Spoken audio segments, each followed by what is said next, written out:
Hi, everyone. Welcome to day 2 of the Green Ribbon Science panel. Welcome back, and thank you for being here today. My name is Alex Troller. I went to meet yesterday. Just a few housekeeping announcements again before we get started. So the restrooms, men's located right outside the store. The women's restroom is down both of the hallways. Please take a moment again to locate 2 exits nearest to you in the event that we need to evacuate. If we do, please take your valuables with you and use the stairs rather than the elevators. And if we need to leave the building entirely, please proceed across the street to Cesar Chavez Park. Last piece of the housekeeping announcements, very important. Our coffee machine didn't have its coffee this morning, so it's a little sleepy. So Balku is running to Starbucks and we'll have coffee very soon. So keep an eye out for that.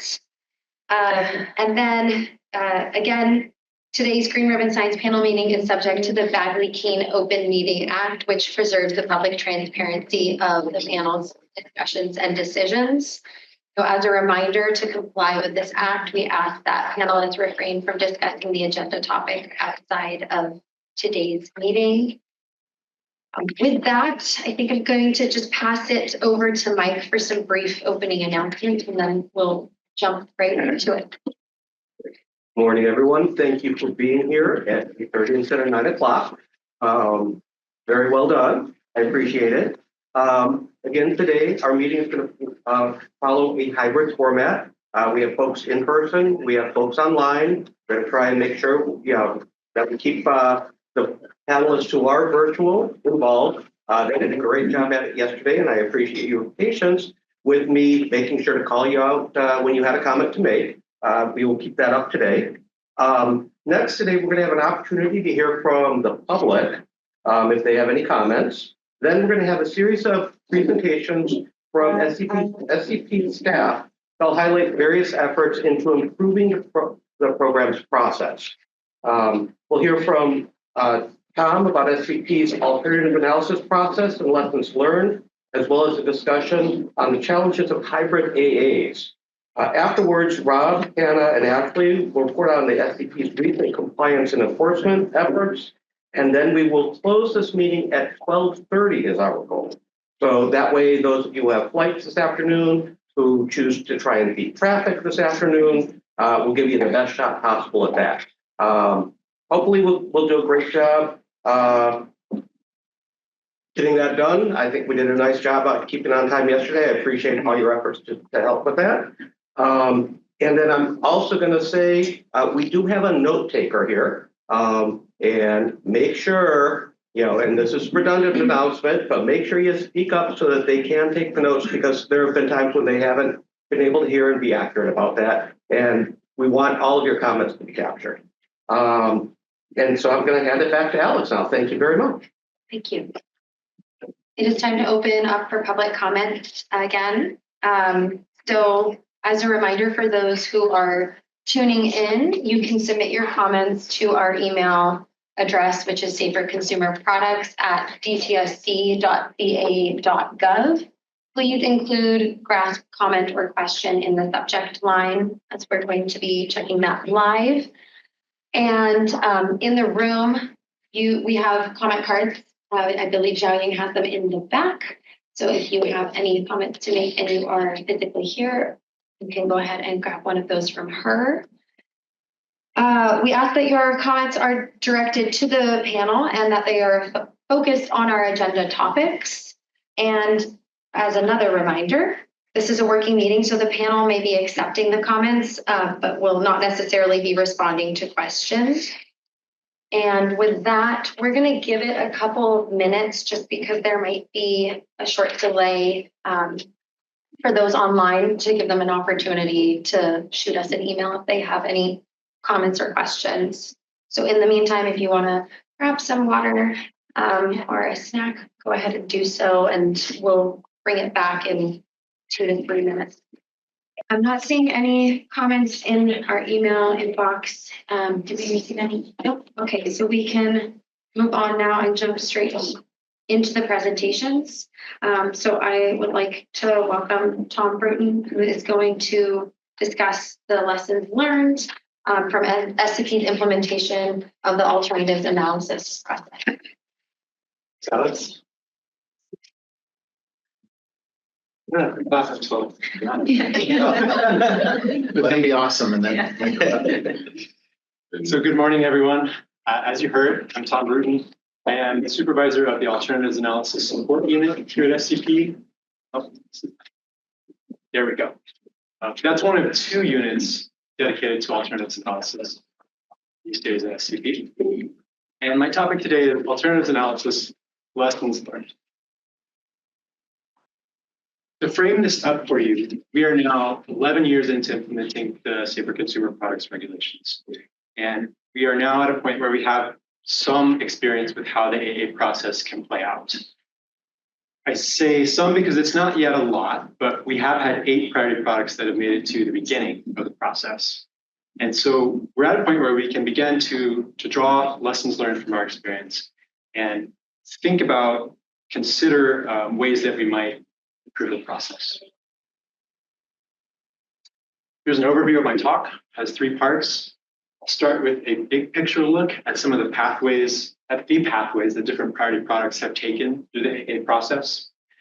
I will then zoom in and talk about some specific challenges that we encountered this year in reviewing preliminary AA reports for 6-PPD and tires.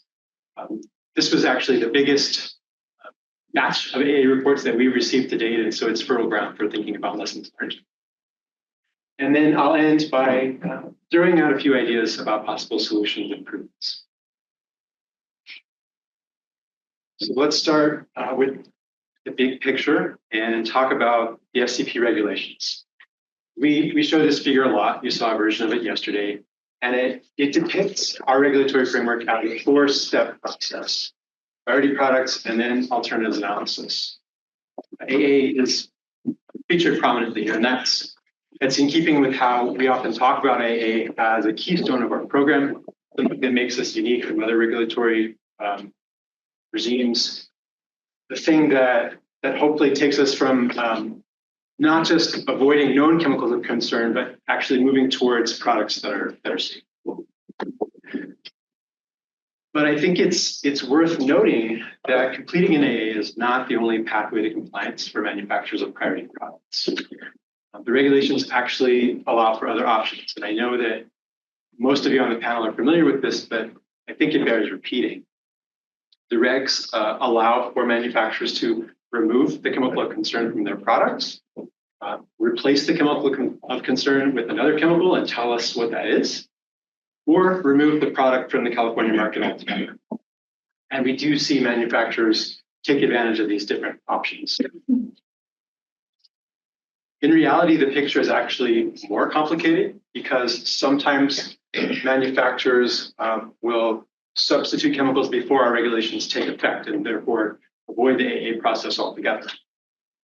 Manufacturers can also choose to opt out of doing an AA by submitting what's called an AATN, Alternatives Analysis Threshold Notification, if the chemical of concern in their product is a contaminant.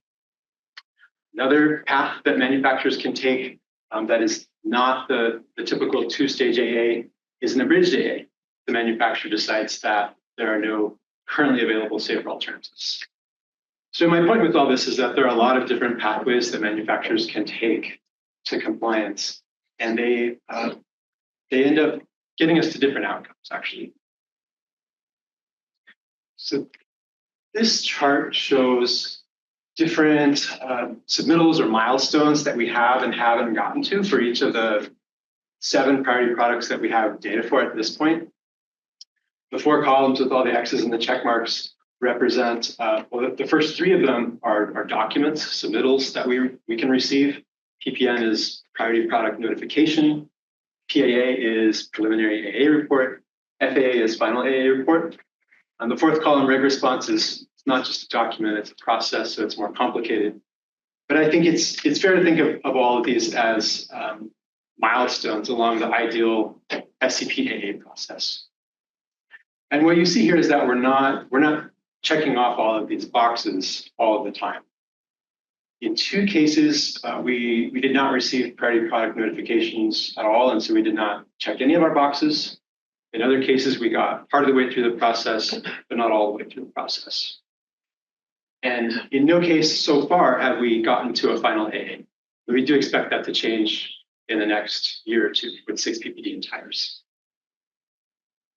So what I take away from this is that this sort of, you might call it standard SCP AA process, which moves from a preliminary AA to a final AA to the reg response, is not something that many manufacturers are choosing to enter into. So let's talk more about the things that they are, the pathways that they are choosing to follow. One of those I mentioned is chemical substitution before the regs take effect. We saw this most obviously with children's foam padded sleeping products with flame retardants, carpets and rugs with PFASs. Those were the 2 cases where we didn't receive any notifications from manufacturers. But this also happened to some extent with treatment products for textiles and leathers with PFASs, possibly other priority products. I want to emphasize that it's not necessarily a bad thing when this happens, because there is reduced use of the chemical of concern, and that's what we're after all. But the downside is that we don't get any information about the replacements that manufacturers are moving to, and so there's a question of whether they're ending up with regrettable substitutes. Another thing that can happen is that a manufacturer decides to pull their product from the California market and submit a product removal notification. We saw this with paint strippers, methylene chloride, also with textile and leather treatment products for PFASs. The benefit here again is that there's reduced exposure to the chemicals of concern in California. The downside is that DTSC does not get information about what replaces the market share for those priority products. And the priority product is likely still used outside of California, so we don't see those nice ripple effects that we'd have ideally. Another thing that can happen is that manufacturers can choose to reformulate, replace the chemical of concern with something that is not the chemical of concern. We saw this with treatment products for textiles and leathers and PFASs. The benefit here is that the manufacturer adopts an alternative that is not a candidate chemical. For the most part, there's an asterisk there because they can actually adopt a candidate chemical if they can show that it was already being used to make the same product by someone else, but we haven't seen that too much. The downside of this is that DTSC gets minimal information on the rationale for that substitution, a lot less information than we would get if the manufacturer had pursued an AA. And finally, there's the abridged AA option where a manufacturer determines that there are currently no safer alternatives. We saw the spray polyurethane foam systems manufacturers choose this route. The downside is that there's no immediate movement to safer chemistry. You could call it the silver lining is that DTSC can and does impose regulatory responses to protect humans. So my summary of this first part of my talk is that we've now seen 4 priority products that generated no AAs and 3 priority products that generated 1 or more AAs. And as of this time, we've not yet gotten to a final AA. My interpretation, I don't say my interpretation is that the 2-stage AA process is likely not the right fit for all priority products, and that manufacturers are often choosing to avoid the AA process. That said, I think it's clear that priority product listings still have a positive impact. Absolutely, not trying to say otherwise. So now let's switch gears and talk a little more in detail about some challenges that we encountered when reviewing preliminary AA reports for 6-PPD and tires. This is something that we spent a lot of time doing this year in SCP in general. As a quick reminder, 6-PPD is an antioxidant and anti-ozonant. It's used in all tires. It's been used for decades. And there were no immediately available alternatives to replace it. One of the big concerns about 6-PPD in tires is that it reacts in tires and in the environment to a transformation product called 6-PPD quinone, 6-PPDQ, which is highly toxic to ozone. We heard about that yesterday. An interesting thing about this product chemical combination is that there was pretty broad agreement on the need to replace 6-ppd in tires, including from the industry. So the US Tire Manufacturers Association, the big trade association in the States, actually asked us to regulate them under the SCP. And that makes this somewhat unique. Just to orient you to where we are in our process of regulating 6-ppd, the regulation went into effect in October of 2023. And then by the end of November of 2023, manufacturers had to notify us that they produced tires containing 6-ppd. At the end of March of this year, manufacturers submitted their preliminary AA reports to us. We then reviewed those, and the ones that are deemed compliant, those companies can go on and start working on their final AA. We typically expect those final AA reports to be due 1 year after the preliminary AA is deemed compliant. But in this case, manufacturers, particularly the USTMA consortium, has requested an extra year to do more performance and hazard testing. So we don't expect to see those final AAs until August of 2026. Some top lines from this process of reviewing the preliminary AAs are that we heard from 75 tire manufacturers. Most of those manufacturers work together on reports. And so the 75 manufacturers generated 19 unique AAs that we reviewed. 2 of those AAs have now been deemed compliant, including the one from the USTMA consortium. And that consortium represents more than 90% of the market for tires in California. So that shows that in general, the market, like there's a high percentage of the market that's in compliance at this point. We have also issued some notices of non-compliance, and companies that receive those have not yet generated AAs that are compliant, but they have all expressed a commitment to moving away from 6-ppd. So they're on the right track there. Maybe most importantly, from those 19 unique AA reports, there are 17 potential alternatives that have been identified to move forward to the final AA stage for a further, more in-depth evaluation. Those 17 alternatives are listed here. There's a range of chemicals here, from chemicals that are fairly well characterized to some for which there's very little information. The ones in bold here are the ones that have been selected by the USTMA consortium, and so they may be more important, if not. One last thing I want to point out here is that you'll see several of these chemicals have PPD or PD in the name. So they're in the same family as 6-ppd. They have similar chemical structures, perhaps. So there's a concern about similar hazard traits. From the information that's out there so far, 6-ppd, when known, appears that it may be uniquely toxic, and so some of these other PPDs may actually be safer alternatives. So let's start talking about the challenges that we encounter. And I have a whole laundry list here. I'm just going to read through them.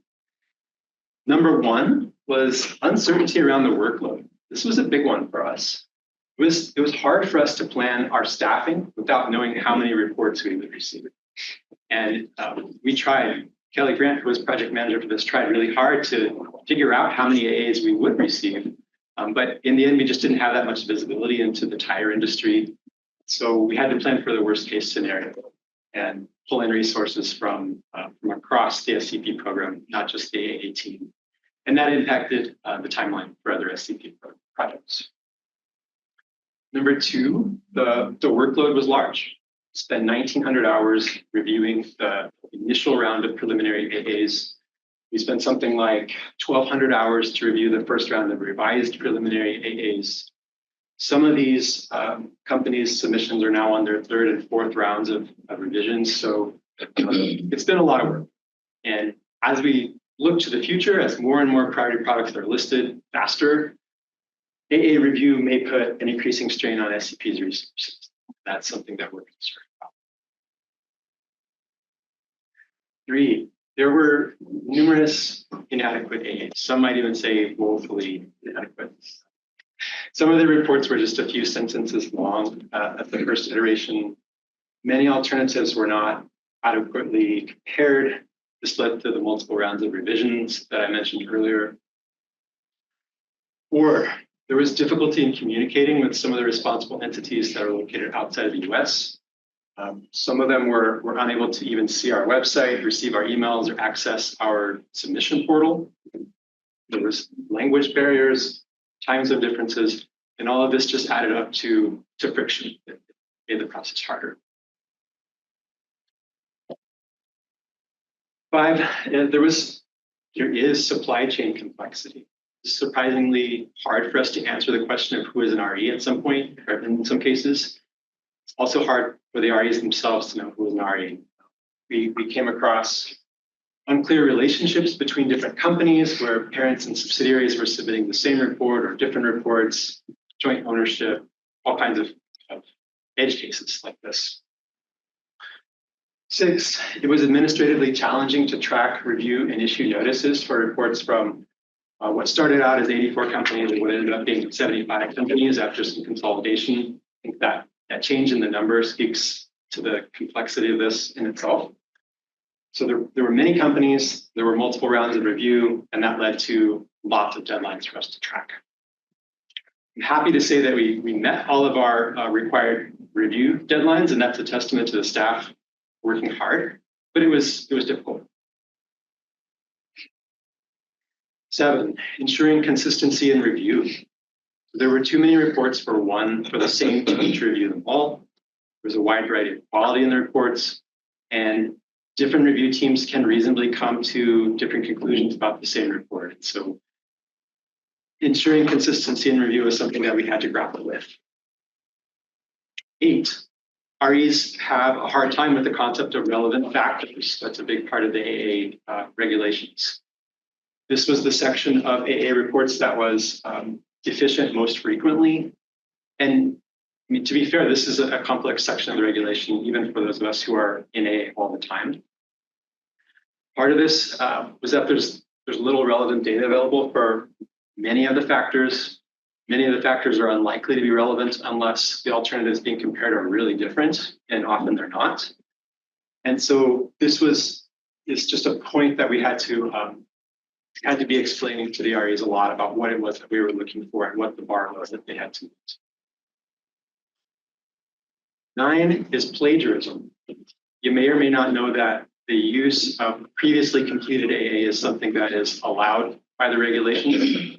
And we did indeed see copying of the USTMA consortium's AA in part and in full and being submitted on behalf of other companies. And that is allowed. You can argue that is a good thing, but it didn't sit well with the other companies that had invested a lot in creating a high quality AA. We got some pushback on that. 10, equity versus equality. There's a big range amongst the companies that are complying with this regulation, from individual tire factories located in other countries to large multinational corporations that have a lot of capacity to do R&D. And so given those vast differences in resources and expertise, the question arose of whether it's reasonable to require all these companies to be meeting the same bar.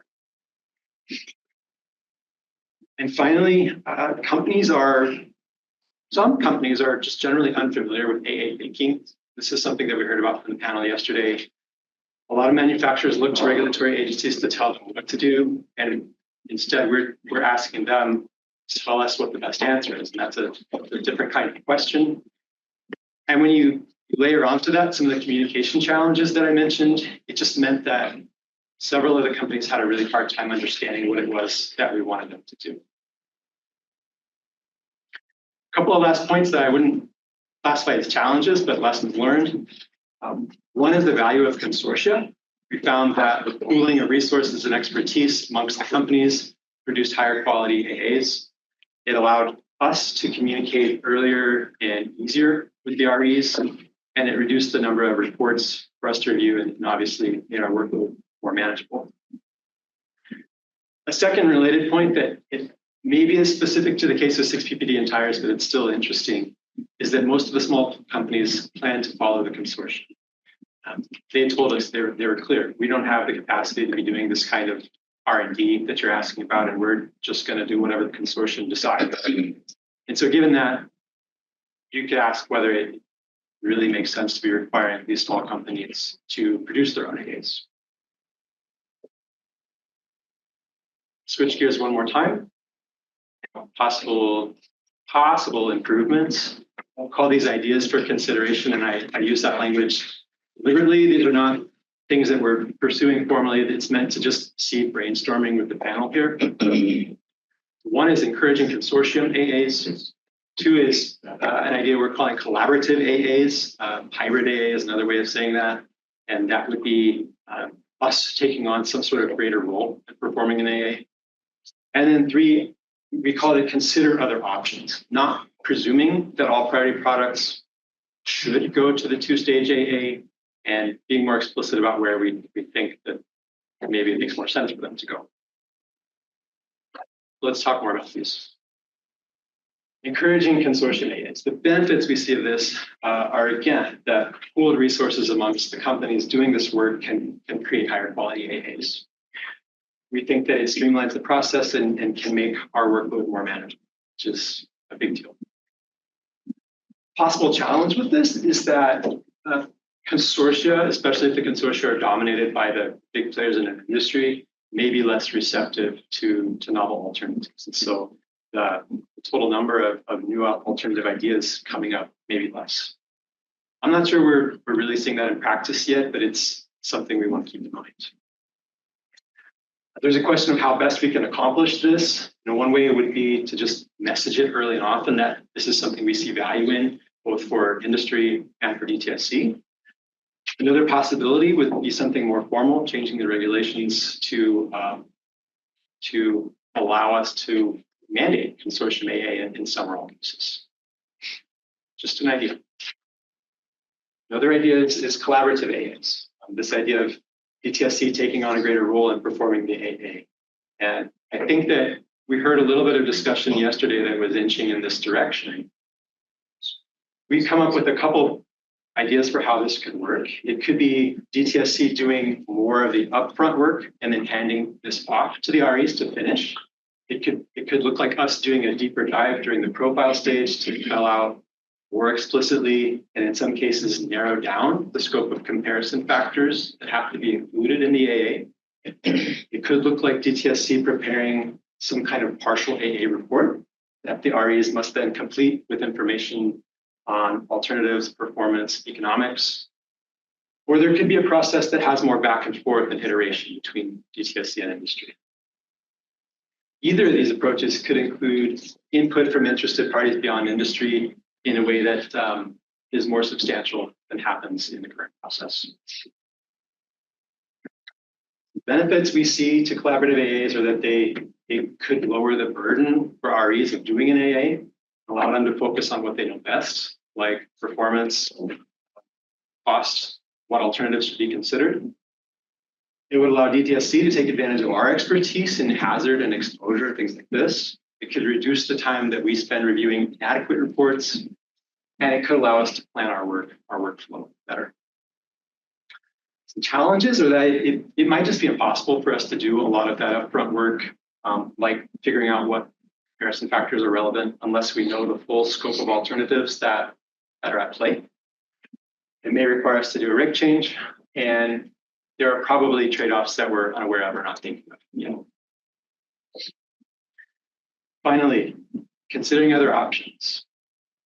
Keeping in mind that the two-stage AA may not be the right fit for all priority products, and that instead we do have the option to move straight to regulatory response if there's an existing AA, or if we do an AA ourselves that point to alternatives that are already out there. And there may be other options that we're not thinking of yet. So if the panel has ideas about that, we're very curious. That's where I'll stop. Thank you for your attention. And at this point, I'm happy to take any clarifying questions.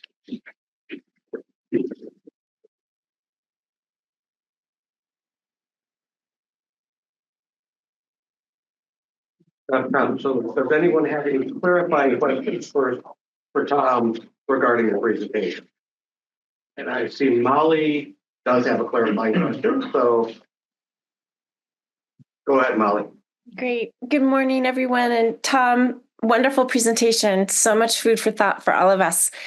A question on that list of alternatives to 6PPD that are going to be pursued in the final AAs. Which of those, or what percentage of those, did DTSC already know about? It kind of just goes to this question of when you're doing some of the priority product profiles, you're getting so much information, and so we're thinking through that option of a collaborative AA. To what extent are you all pretty much have your finger on the pulse with regard to the alternatives that should be considered? So what of that list did DTSC already know about? That's a great question, and one that I'd like to punt to someone else here. I can take that, Kelly Grant. I'd say about 50% of those alternatives are ones that we'd identified in advance. I will say there are a couple on there that I have a lot of doubts about based on just the availability of information on them. So if we sort of take those out, I'd say we're closer to 75%. Thank you. Then I saw Jack had his hand raised. Okay, good morning. Just a question. When you mentioned novel alternatives, an industry may be reluctant to invest. But on the other hand, what happens if Consortium A decides to invest in a novel alternative that works and then patents it, therefore preventing others from using it potentially? I don't know how you're going to manage that because you could end up with a two-phase response. One, a safer alternative done by one consortium, but another consortium is not allowed to do it. Good question, and one that I don't have an immediate answer to. I think we can probably face that conundrum right now. Something we'll have to figure out. Don't know that anyone online. I did have one myself. So with the REs that we're having difficulty submitting, and I totally understand the whole they can't get into the submissions portal. Our firewall pretty much blocks it unless I go through hoops with any agency to get that opened up. So with those, probably many smaller ones as well, if you were seeing a deficiency in their AAs, did you have ways to contact them that you could go back and try and were you getting responses back when you thought, okay, you're only giving us 3 paragraphs. We've at least written guidance on what we expect. And you're not, did you have the ability to communicate back? Absolutely. Sometimes it took some doing, but I think we did establish communication back and forth in most cases. One issue is that the standard sort of response that a company will receive from us, and maybe it's a notice of non-compliance or a notice of deficiency is the first one actually. The way that we do it is to point to the reg language, which is not the easiest language to understand, especially for someone for whom English is not their first language. And there are important reasons that that's why we do it, but it also presents a challenge, trying to really explain to someone who's struggling to understand what we're asking. So we had a lot of back and forth. Kelly? I was just going to add that some companies have been very engaged and some companies have not been. I mean, we've offered to set up meetings and have translators, and some still have not taken us up on that. So I'd say some of the larger companies are maybe a little more engaged, and we have had good communication, but there's some smaller ones that are harder to reach. Thank you. Kelly, and thank you for pointing. Like I said, it's a lot to share by yourself. Tom, I was just wondering if you guys have had discussions about antitrust law implications for things like the consortia work. We have our attorneys with us frequently Yeah. to guard for that. I can't say that I've been involved in conversations about that. Yeah, I'm just wondering what the issues are. When I was, I'll check the brake pad box again, when I was working with the brake industry, we actually had a lot of concern about antitrust implications and how the industry could work together and what it could do. And so I'm just kind of wondering how that relates to the idea of a consortia or some sort of common thing that would represent the entire industry and whether that's even legally feasible. Yeah, I mean, it hasn't come up with the 60 players yet, and I think probably because they're not there yet, right? They're still doing research. And, You can speak a little louder for Mike. sorry about that. And so, yeah, it just hasn't come up with 60 yet. It hasn't really been an issue we're facing. I mean, obviously they're choosing the consortium and they might get. It's very garbled. Yeah, I guess what I was really wondering is whether the consortia idea is legally feasible. So the idea of making everybody work together is even allowable under the antitrust law. So and maybe you don't know the answer to that, so it's just kind of asking. Thanks. Question. I think that is all of our clarifying questions. And we are running 5 minutes early even here, so we're going to have 80 minutes to discuss. Got more questions. Do we have another question? Oh, sorry, Suzanne. Floor is yours. Oh, it wasn't a clarifying question. Are we ready for regular questions? Okay, I'm putting you down first for regular questions. Okay. Thank you so much, Tom, for the presentation. That was really helpful in understanding the process and where we are with different priority products. I would agree that the proposed may be moving forward with more of a collaborative process where DTSC is providing more of its expertise upfront to these companies when they're developing these AA reports might be a way to kind of make things progress a little bit more efficiently. I might be mistaken, but from your description, it sounds like you go through many rounds of reviews of these reports, which the companies themselves might not be in a position to really produce an accurate or a full report because they might not have the expertise in-house. And like you said, that varies quite a bit. And so it almost seems like you would be maybe doing the same amount or less work if you were able to provide more feedback to them in the beginning of the process. I imagine that a lot of these smaller companies don't have, someone with a scientific background on staff even. So I can imagine that would be really challenging for them. So it seems like making it more of a collaborative process would have two benefits. One, it would be that it would maybe reduce or make some of DTSC's workload a bit easier and increase the accuracy of these assessments. And then two, you mentioned that there were a number of companies that pulled out in different ways early in the process and didn't go through the alternatives assessment. Maybe if they had the expertise provided from the outset, they would be more likely to proceed with the process. I could be naively optimistic there, but just thinking that might be another benefit of making it more collaborative. Thank you, Suzanne. Art, did you have a clarifying question or were you in queue for the charged questions? My question's a little of both. Okay, go for it then. Well, thanks, Mike. Tom, just a very informative presentation. Thank you. Just wanted to know, of the AAs that you have received, were these done by the REs internally, or were they done by higher expert consultants? It's been a mix.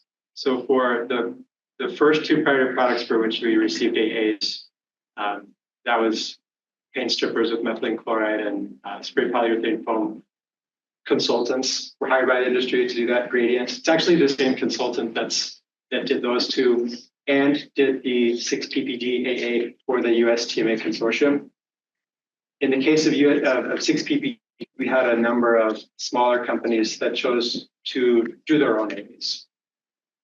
And was there a difference in terms of quality between the ones that are done by expert consultants and the ones done by the REs in-house?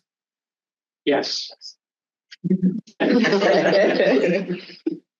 So one way to improve the quality of the AAs that you do get in the future is thinking along the lines of what other assessment frameworks have done, like Green Screen and Chem Forward, in terms of doing the chemical hazard assessment, in terms of being getting the official CHAs, they need to be done by certified or licensed profilers who have gone through a certification process. Is that something that you guys are also thinking about? It is. My understanding is that that's something that was considered when the regs were being developed way back when. It is an idea that fell by the wayside, but it is something that we've discussed recently. Didn't make it into my presentation.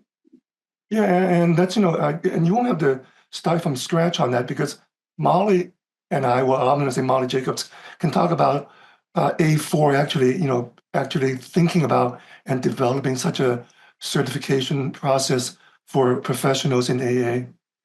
Thank you very much. Can we switch over to the question slide? Oh, or Tom, can we switch over? And I have 3 question slides. that's first. So what I want to do today is much like what we did yesterday. Is we'll open the questions. We'll let you answer whichever question you want. The caveat being, you must tell us which ones you're answering, so we can circle back and poke at the ones that are getting no answers. And unlike yesterday, I'm going to leave Tom on the spot and not make Jen read the questions. I'll ask Tom if he could go over the questions for us, and then give any context around it. But go ahead and go over all of those, including our secret ammunition of question 6, which loops us back to yesterday's conversation that we kind of ran out of time for. You got it. So the first question is how might SCP adjust or improve the AA process so that AAs are of more consistent quality? Are there other approaches that we should consider? Second question, how might SCP collaborate with manufacturers, responsible entities to produce AAs of high quality and scientific rigor? How might SCP harness less formal AA processes that may already be happening in industry, but that may not focus on hazard? This is something we've heard before. Companies are already doing AAs. The thinking shouldn't be totally foreign. Question 3, how might we balance one of SCP's foundational philosophies, which the REs are best positioned to conduct AAs, with the reality that some REs may not have the resources or capacity to conduct high quality AAs? Number 4, in industry sectors where there are many potential REs, how might we manage the process such that our workload, that is the number of AAs to review, is more predictable and manageable? Number 5, AA is the keystone of the SCP regulations in that it's meant to avoid regrettable substitutions. Most products that SCP has regulated so far have not resulted in an AA. How might we avoid regrettable substitutions in these cases? 6, considering earlier presentations about defining safer, creating demand for safer products in non-regulatory ways, are there additional parameters we need to explore when thinking about improvements to our current AA process? Thank you, Tom. So Suzanne, we saw your note, and I had actually figured out which ones you were answering, so don't worry about it. And I knew that you were going with that, so thank you very much. So right now I have queued up Helen, then Mateo, then Tim, and then Elaine. So Helen. I am not at all surprised by anything that you said this morning in terms of what you got. So I do feel just a little vindicated. That's all.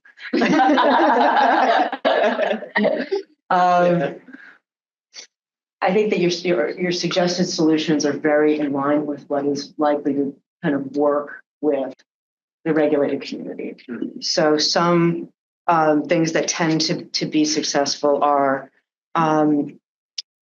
hosting or facilitating a third-party AA at a known capable agency with cost sharing and like IP terms of like who can use the results, things like that. That often works because the regulated entities not only don't have the capability, but also don't want the liability. And so if they can know, if I participate in this sanctioned AA, not even a consortium, but just a cost shared generation of an AA that they know is going to be accepted by the state, that is very valuable. It's very interesting. And in general, they're probably going to be going to like cost share. So I know that money was an issue because we talk about like the DTSC led ones, which there's all sorts of financial and antitrust and issues. That might be a sort of a third way where you're able to participate as the agency is participating as another stakeholder in a third party, correctly done process. So that's probably one you should really kind of look at. I think that the idea of revisiting the licensure is probably just to compare those two options is probably worth doing. And if you're looking at, again, sort of facilitating, a third party, you'd want to know who those third parties are. You'd want to know their capability. And so there may be like a licensure or a evaluation of those potential vendors anyway. So those two things kind of go hand in hand. And that probably will reduce your workload by about 90% because no small company is ever going to want to do their own. Flat out, they're just not going to. The only time I could see that there are kind of two cases where someone wouldn't fully participate. Actually, here's an interesting thing. They might participate and do their own if they've got unique solutions, or if they want to reserve the right to take a different position at the end of the assessment. But again, you guys win because you get all that information. You only have 3 AAs instead of 300. It's a win-win. So very, very supportive of kind of looking at those type of solutions. I do think that you would be capable of doing it yourself. And again, I've been an advocate of at least looking at that as an option. But I know that practically there's just so many challenges to getting that working as a program that it might not actually be feasible. But again, maybe if I were going to try to make the decision, I'd have DTSC led as the primary assessor, a third party led as the primary assessor with DTSC participating, and then like licensure of third parties as sort of 3 options, to consider and compare them. So those are my thoughts on that. That's question 2. Thank you, Melanie. Yep. Mateo, you are. All right. Yeah, I have thoughts mostly about question 1 on, what else to consider, and also on the questions that deal with collaboration 2 and 3. So I think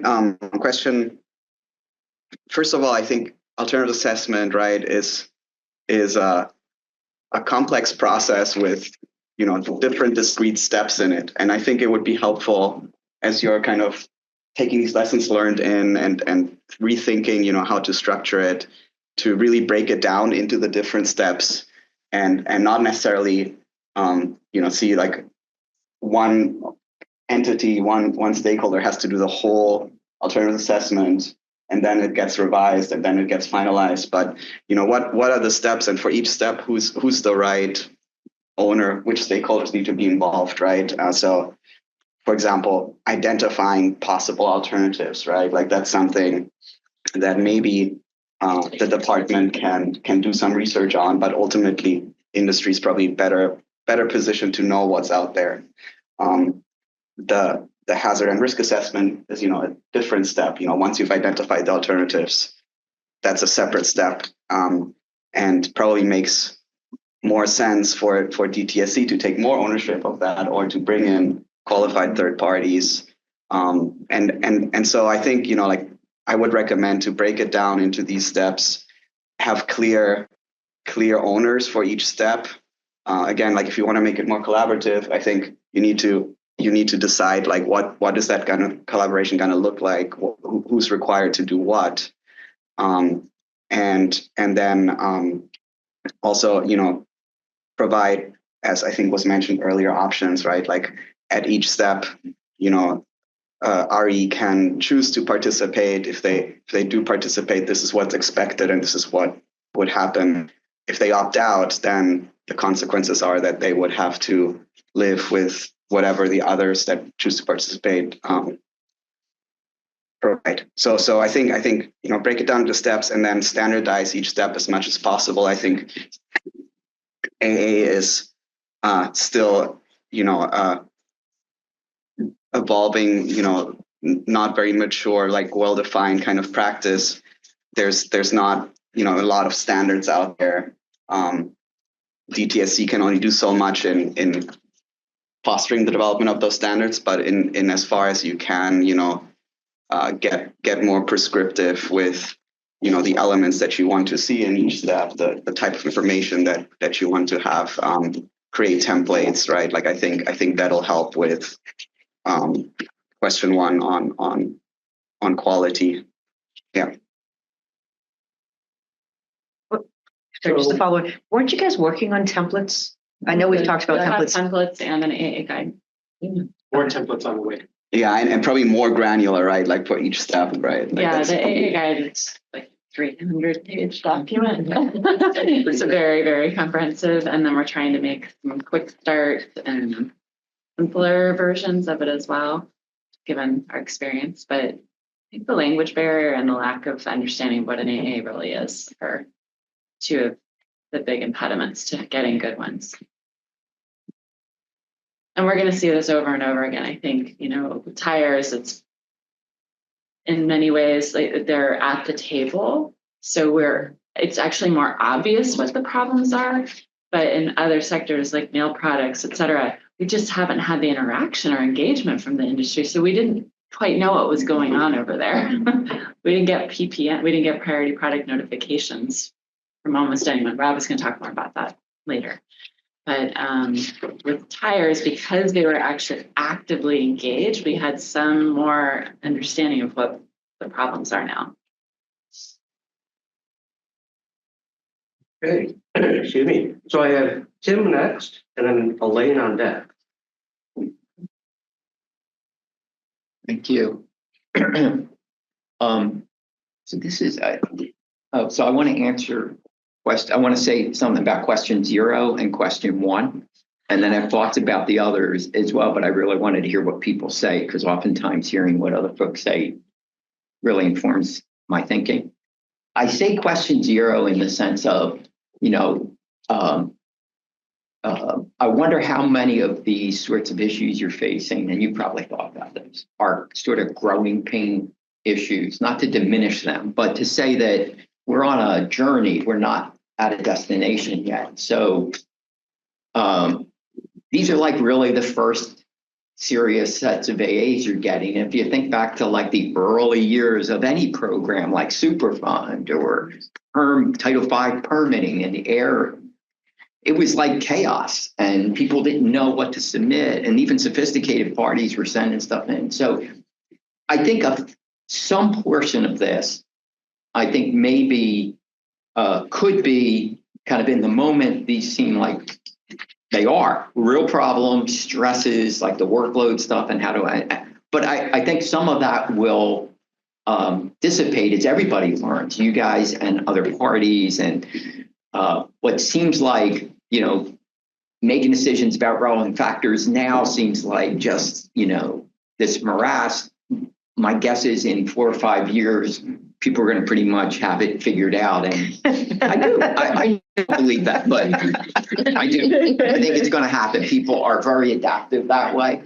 So to a certain degree, I worry that making a lot of changes here now may be solving problems that will, that they would be major structural changes of problems that could be solved through kind of more in the process implementation type adjustments.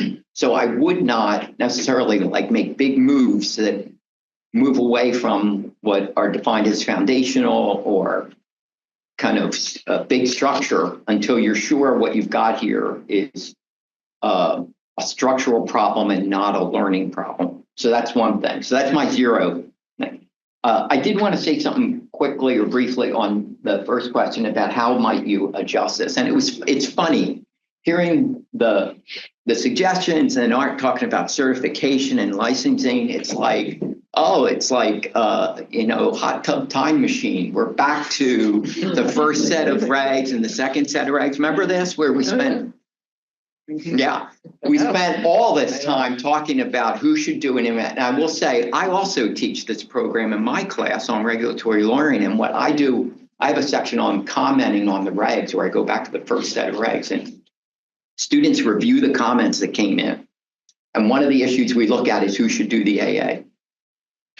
HP took the position in the comments that DTSC should do the AA and come up with regulatory responses. Other companies took the view that the company should do it because they have the best knowledge and it'll be most efficient, and so on and so forth. And other groups, there were like everything you have up here is what was talked at those early meetings. And then certification was actually a part of the regs, and then wasn't. So, and I think there's a lot to be gained by maybe looking at some of those discussions in the ISORs about this and that, and thinking about what those structures look like. Having said all that, I have 2 points about this. One is I do think it would be helpful to think and maybe make some changes about expectations about who does the AA. Because right now it seems like the default generally is REs are going to do it and you're going to respond to it, right? And there's some adjustment, and there's like some freedom about who does what, like in terms of the responsible entities.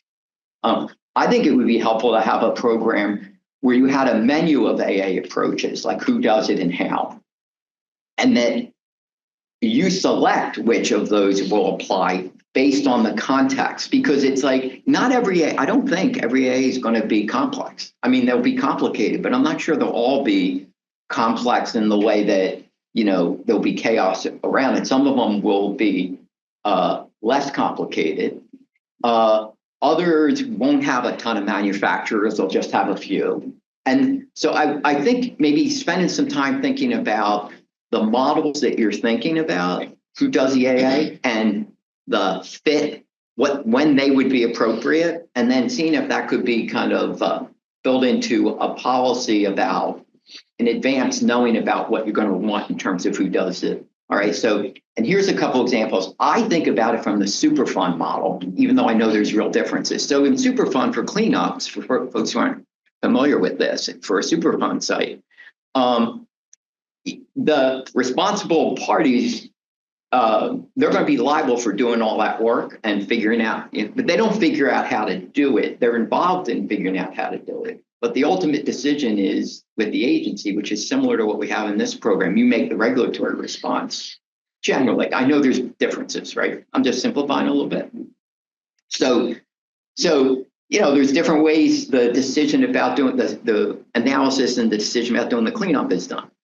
One is that EPA would do it themselves, but they don't really do it. They have contractors who do it. So I would imagine the same thing would be true for DTSC. If you were going to do AAs, ultimately, if you really got into the business of it, you'd probably have certified contractors who would do it. It's not clear you do it in-house or should do it in-house. So you could do it using a certified contractor.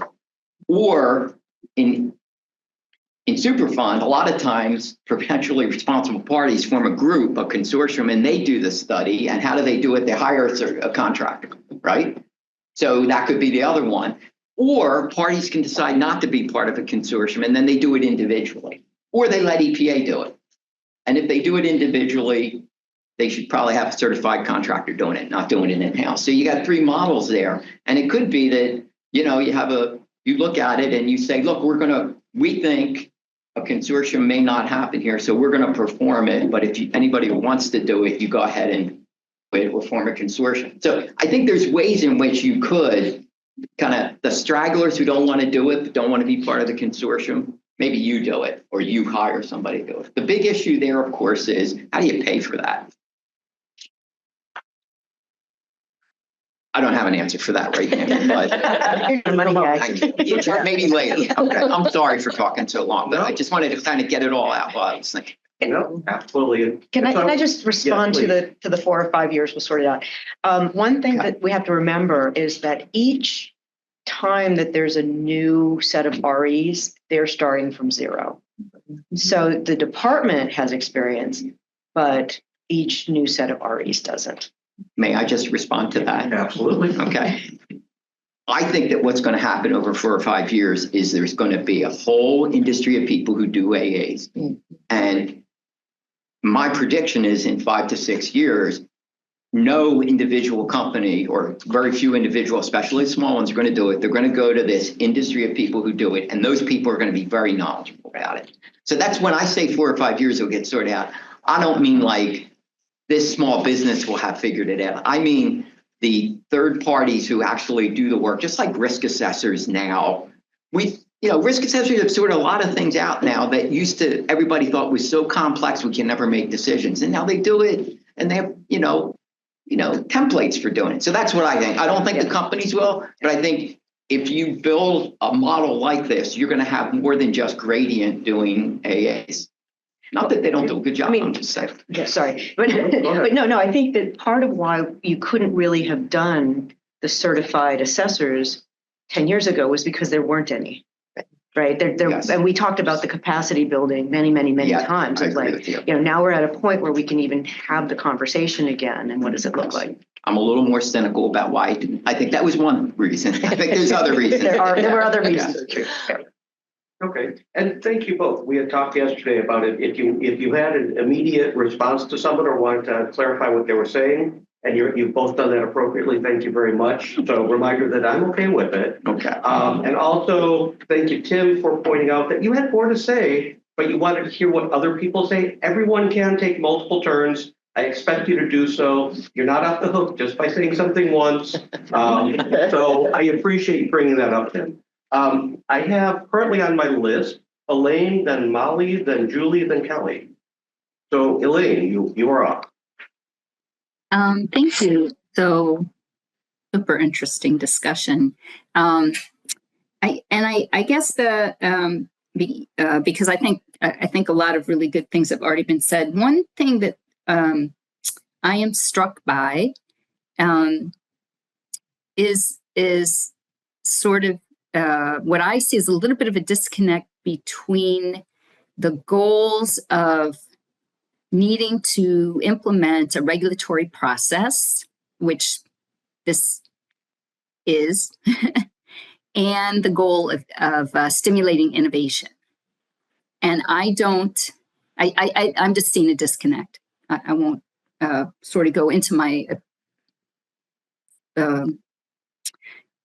So there's a disconnect between how do you get the AA process to how do you get AAs that meet your needs and facilitate the regulatory process, and how do you stimulate innovation in alternatives and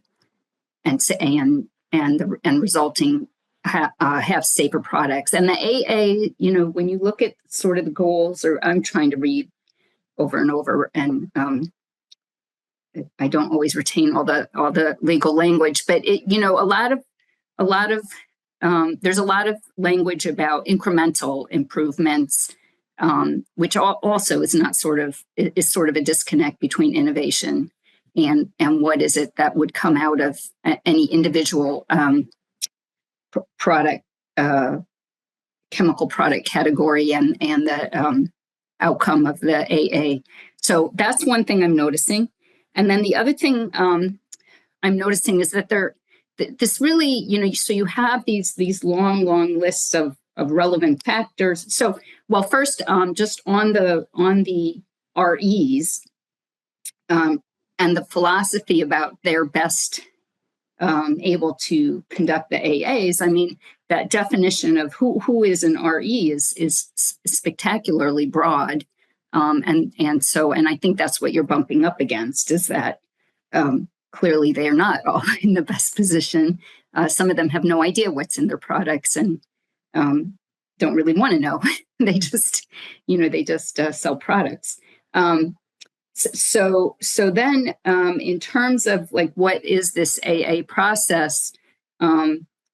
The relevant factors are tremendous. And I'm hearing this over and over now, based yesterday and today, that really the priority is hazard.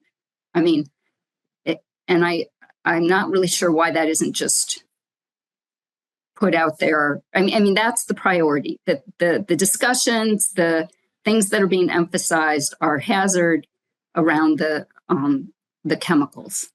And though again, this goal of innovation and this long list of factors, which you mentioned multiple times today, actually even, is that a lot of times there's not going to be big differences in most of those, most of the factors, relevant factors for many of the alternatives. So I guess I'm just throwing that out there as maybe another sort of disconnect between what the actual priority goal is for this regulatory process and the desire to have this regulatory process influence in innovation. And that maybe the AAs themselves is not the place where that's going to happen, and it's going to happen more in some of the things that you discussed, that we all discussed yesterday. So I think I've already heard a lot of really good ideas about other ways to get some of that done. Thank you, Elaine. We're going to go to Molly next.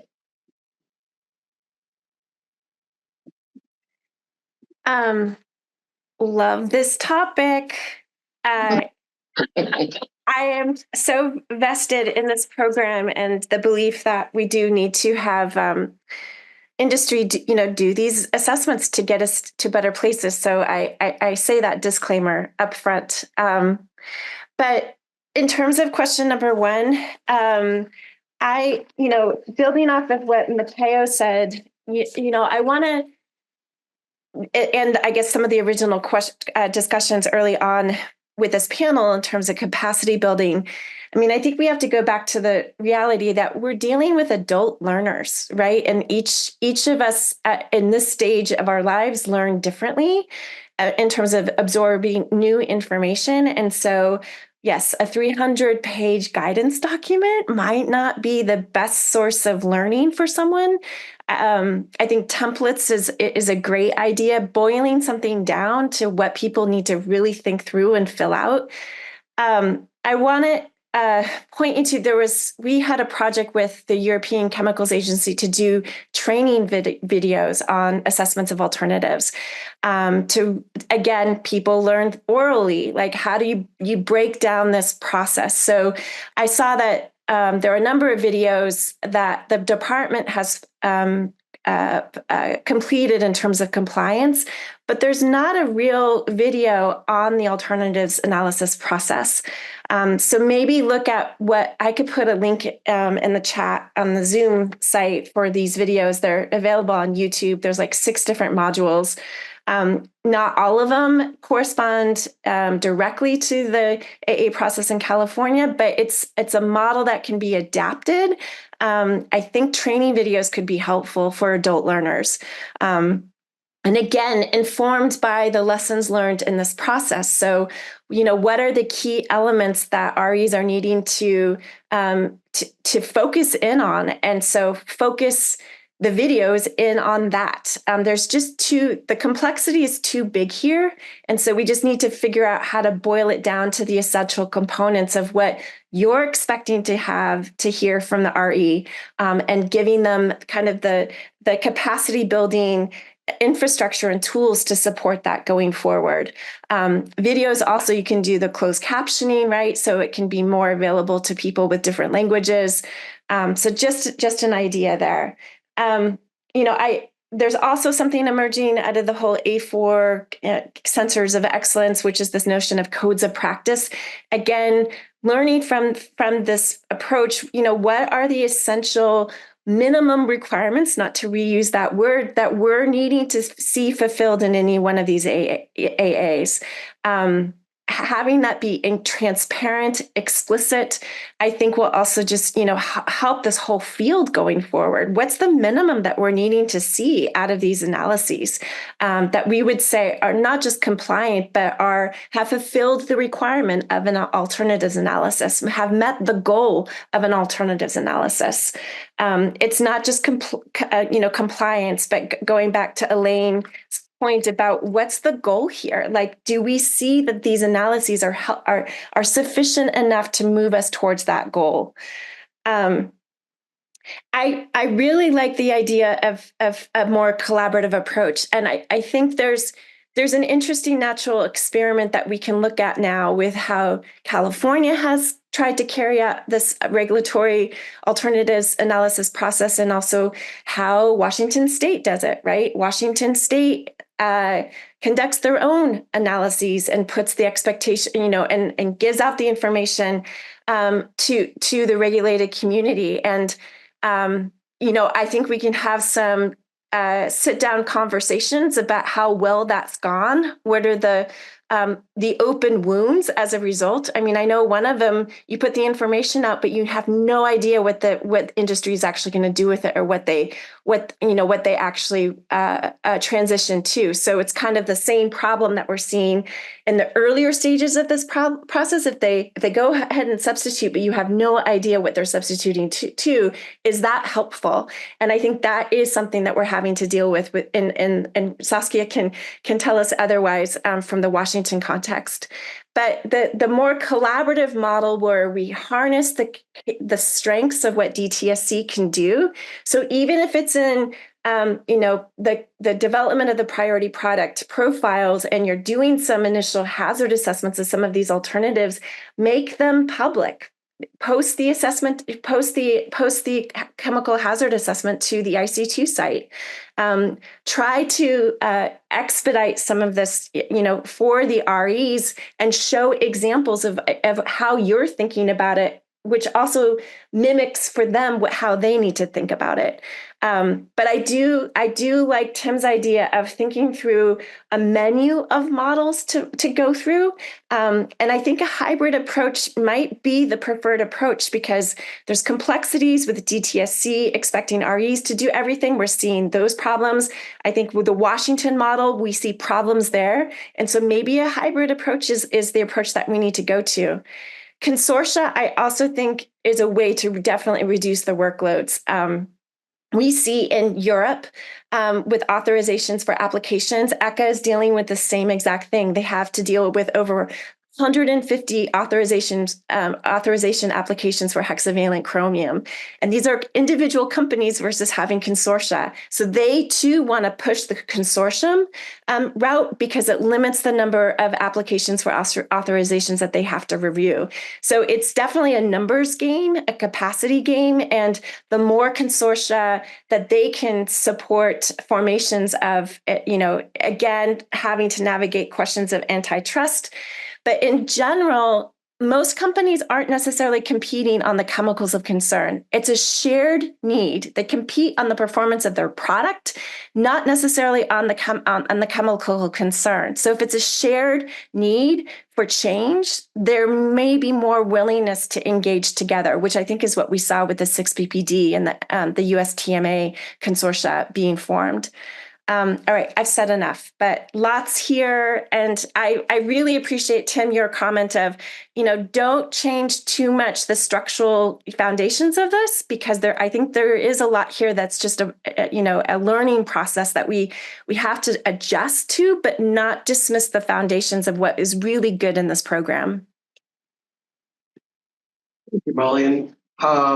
Just getting out of order a little bit, you mentioned Saskia might have something to say, and I know she's not a panelist, but as long as you queued her up, Saskia, do you have a comment regarding what Molly just said? I want to give you the opportunity if you do. Yay, thank you. Yeah, so I mean, one of the things that I was kind of curious about, can you hear me? Yes. Okay, sorry, hello. Thank you, I really appreciate not being a peanut gallery for a second.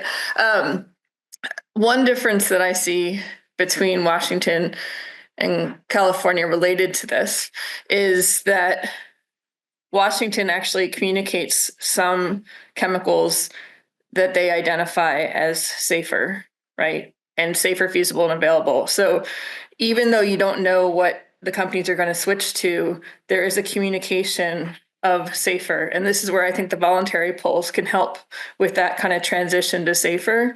I just went and looked at one of the draft priority products, the one on nail polish, and it's like, even reading, this chemical is on the chemical candidate list. I started looking at the definition of chemical of concern. I went in a little, trying to figure that out. So sorry, I'm not so familiar with the California regulation, but I don't think that's even effectively communicated about what the regrettable substitutions are. So potentially when there's alternatives, at least acknowledging which ones clearly are chemicals of concern, or if there's a way to communicate more information in that document, because one has identified some potential alternatives. It's like, if there's a way to share more information on hazard, I do think that there's an opportunity there that kind of gets a little bit of a better of both worlds.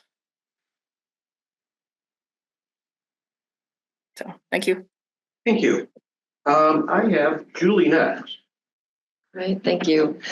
Well, following Molly and Saskia is a tall order, so she conveyed many of the things that I want to say, but I have a slightly different perspective, so I'll go back to a few of the points.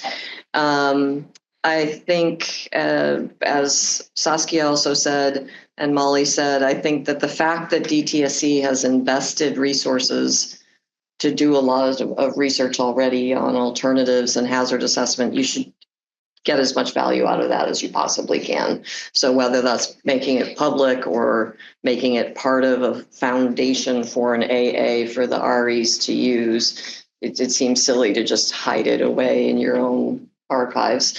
I think the third party piece, what Art mentioned, Tim, Helen, is going to happen. I think it is also more ripe than it was when the regs were being written. What I see, if, for instance, in the LCA community with ISO 14000, in order to be ISO certified, they need to do LCA. So many of them go out and they get the third party. And then eventually they get decide, well, why do I keep paying an outside place? Why don't I build this up inside? So it's also evolved into having a lot of companies be able to do their own LCAs, and they can do them more for their own benefit, hopefully, where it's helping guide their decision making and not just a checkbox for compliance. So as Jen and I said offline yesterday, maybe we need an ISO standard for AA, and that would motivate a lot of this happening in a different way. The other thing that came to mind as Tom was giving his really great presentation, thank you, it really walked through the status as well as all the ideas, is in education, we go through an ABET certification process, and it's voluntary, but it's not. If you're not ABET accredited, you lose a lot of opportunities. Now, there are institutions in this country who do not get the engineering accreditation processed, but what caught me was that when we do ABET accreditation, everybody hates to do it. Nobody wants to do it, but it has to be done internally. And so that does give you the opportunity to showcase what you think you are doing to satisfy these criteria. And so there is a balance between just doing them yourself, where you say, this is what every institution in the country should do to satisfy requirements for breadth and depth and covering these topics and minimum requirements and things like that. And so there's, again, very specific guidelines, but an institution, a department can make their own case for how they feel they're satisfying those requirements. Now, in a regulatory environment, there's maybe subtle differences there, but I think there's maybe some lessons learned in looking at what that type of accreditation, and it's similar to ISO, because I also explain ISO as being similar to an ABET academic accreditation. And what came out of that also, as I start thinking about that, is that it is something that the more times you do it, the better you get at it, the more organizations need to do it, the more they can share their experiences and their words of wisdom, the more the practice just becomes kind of normal, as Tim has suggested. They also offer training. So Molly did a great job of suggesting ideas on training. And I think that that goes a long way to getting out of the, what are the key sentences in this 300-page document, or even in templates? What does this really mean? What are they really looking for? Training can be a more interactive way of capturing that. And that's commonly done for our accreditation processes. But I do like that it does allow the entity to kind of speak to what they think they're doing and why they're meeting, so that individual nature. In terms of questions 5 and 6, and sort of as this scales up and gets bigger, and also how to deal with the places where it doesn't go to AA, right? All those situations where they've just dropped out of the equation and you don't know what they're doing. It brought me back to Elaine's comment about regulations versus promoting innovation, brought me back to the conversation of yesterday. And what do we mean by safer? And should we define safer? And that there might be value in saying what safer is at some minimal level, or what could be described as safer. So there's a lot more of these certification programs out there now, the Green Screen Certified, the EP, the TCO, et cetera. So these companies, if they're going to try to get regulatory compliance, they also along the way could maybe be getting an opportunity to identify themselves as being certified in these other programs. And so if you kind of encourage them to look at these other opportunities to say, well, we're doing hazard assessment in order to satisfy the AA, along the way, maybe we could get green screen certified. And that way they've got a labeling opportunity like LEED and other things to say that they're ahead of their competitor, or they're at least competing with their competitor on these opportunities to be voluntary, which are voluntary ones, but they could do them along the way. So again, encouraging those as strategies. And I don't know if you can mandate that if they step out of the ring and just say, oh, we're just not going to use that chemical anymore, that they need to demonstrate that they've at least bet something, right? That with the alternative that they're using. So I felt that now that we're quite a bit in a different space, as Lauren described yesterday, in terms of what all these assessment techniques are, what the certification programs are, companies, people want to be LEED certified. They want to be ISO certified. So if they can get some of those perks along the way with being in compliance, which might also address some of the topics later this morning, that might give them more incentive to do some of these things along the way. So I'll stop there. Thank you. Yeah, I have Kelly next.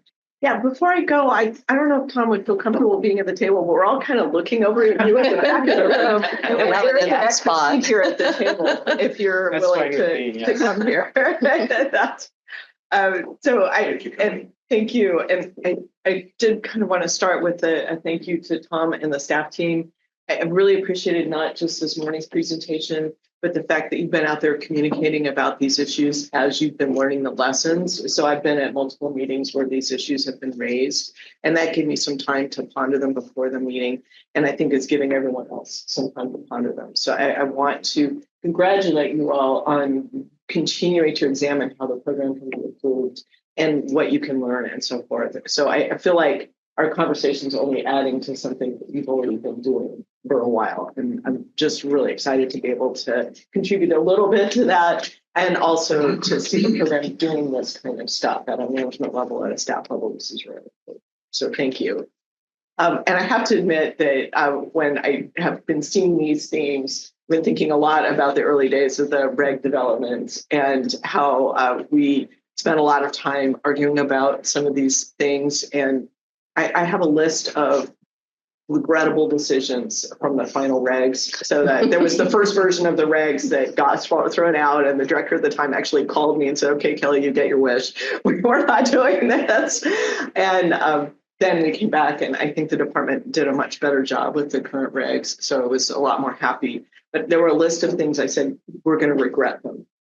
And a couple of them were that the department was unwilling to provide any kind of guidance on the relevant factors, because it felt really important to me that in my experience, particularly on the eco side, there are pathways people are just completely unaware of, and endpoints that can be environmentally crucial that most people don't know. I mean, I'm going to, Tim checked the Superfund box. I'm going to check the brake pad bingo box again. And just mention, when I first started working with vehicle brake pad manufacturers, they honestly thought that the emissions from their material landed on the side of the road and stacked up like leaves and stayed there forever. I kid you not. And it was simply a lack of knowledge. These are intelligent people making really important products that make us all safe when we're riding in a vehicle. So these are not stupid people. They just really did not understand this pathway between their product and water and people breathing and all that other stuff going on. They didn't know the particle sizes. They didn't understand environmental fate and transport. So, and that's, I didn't learn that stuff when I was in grad school. I'm a chemist. So that's what, so guidance on relevant factors. It's something you all think about, but mostly focused on the reason that triggers the listing. And I guess I'm thinking that beyond that, I think you all actually know much better than the REs what should be there. So I would really encourage you thinking about providing that kind of guidance, recognizing that there are things you don't know about supply chains and so forth, but providing what you do know. And then the other one was that I was glad that Tom raised was earlier input for interested parties. And I've also been thinking about some sort of expert peer review. Kelly PA has an external peer review process. Just that at that first stage, AA, that's a private conversation. And the issue with that is that people are coming up with relevant factors and making a lot of decisions. And it basically requires the staff to be all-knowing about everything. And that's a really, really difficult position. And that's really stressful. And I'm sure that contributes to the more than 2 person years associated with reviewing these things. So that's also something just to consider, whether there's a role for some sort of other input at an earlier phase and how that might work. So those were 2 things that were high on my regret list. And a third thing that was on my regret list, but not quite as high, was the AA preparer certification. So I'm really glad that Art raised that and want to support the concept of considering that. I recognize that an issue for that, in addition to having enough people ready to do that, which maybe we're there now, is the potential cost for small businesses. And so I would urge consideration of some sort of reviewer option or something like that. So instead, that maybe you could prepare your own AA and have them review and approve it. And that probably would never end up happening. They'd probably review it and say, okay, it's no good. You really need to go another way. But you can provide a pathway to at least try to minimize the cost associated with the external preparer. Then I want to really support a couple comments that Tom made about the consortia. It has been my long career experience with all kinds of different industry groups that when you develop a group of industry, they will default to the lowest common denominator.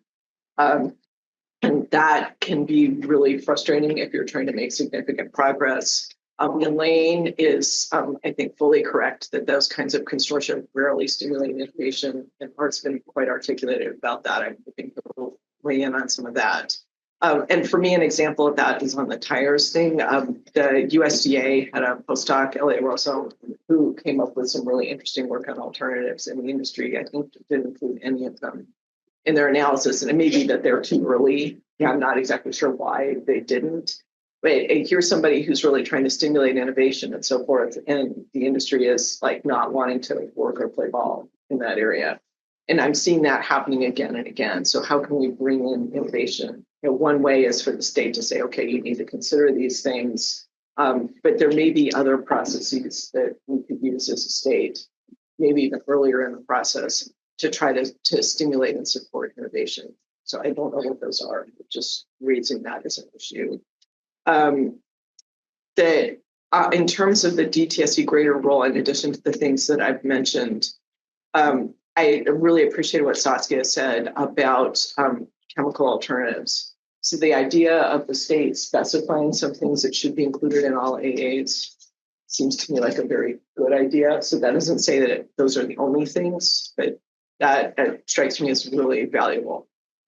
The problem with this, and I'm really appreciating what Helen said about the various structures and Tim said about the options for the structures, is that it's also my experience that if an industry hires a consultant, they prepare a report and it often sits on a shelf. And that's what happened with SB 14, and some staff here are probably still from that program, that people would hire a consultant to tell them how to reduce pollution from their factory. And the report would sit on a shelf and never get implemented. And it was when the staff themselves did it that real change happened within the companies. So there is this trade-off in terms of buy-in and really thoughtfulness there. And I'm not sure where the good point is on that. And that might change by product. So I'm also seeing and appreciating the idea that if there is the ability for the department to suggest different things for different products, that's probably pretty important. And when we're thinking about guidances, I'd say more generic guidance is probably unlikely to be successful.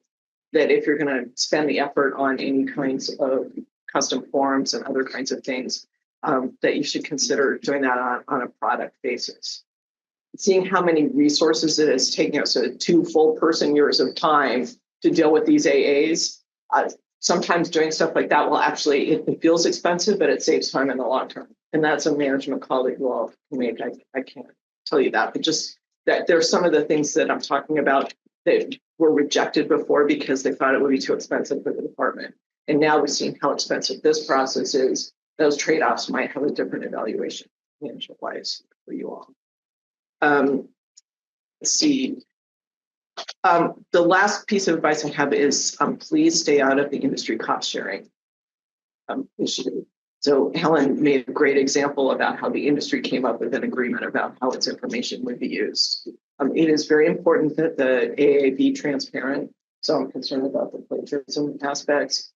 In pesticides, there are laws that require the state to conceal information from the public as a way of protecting it because they're calling it proprietary. And that is created one of the reasons there's so much dysfunction in the pesticide regulatory system and lack of transparency. And I think it's really important you all in the state on a legal basis stay out of that issue, that allow the private mechanisms to work in it. Thank you. Kelly. So I'm going myself next, and then I've got Mateo and Heather, and I'm not sure if someone virtually has raised a hand. Does not look like it. Okay, so I'm going to go next. I'm going to start with number 5, and I'm pretty much echoing things that Saskia and Julie and Kelly have said on that topic.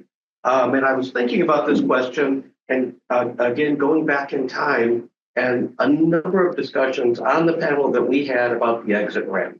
You know, that should people be allowed to get off of doing an AA if we already knew that they had the product? Because if they get rid of it before the priority product is announced, they're out of the loop. And that's where the regrettable substitutions really seem to come up, is that you've got the exit ramp. And I am not an opponent of the exit ramp. But I do think that a simple mechanism might be that people take that exit ramp once they know that you're looking at that type of product. And when you put together your plans, your multi-year plans of here's what we're considering, then, and when you put that together, you put multiple chemicals of concern against multiple product types before you come up with what your priority products are. You know, it's possible that you could say in that plan that we're looking at all of these. A preemptive exit by using one of these other chemicals is simply going to allow us to expedite another priority product that will get rid of this regrettable substitution as well. You can't really jump and say we created a priority product and oh, we're seeing these regrettable substitutions. So on that one, we're automatically adding this chemical, but you could say it's still open, it's still in the plan. If we see this, and let people know ahead of time that don't just jump in on these other chemicals we're looking at because we had a concern with it.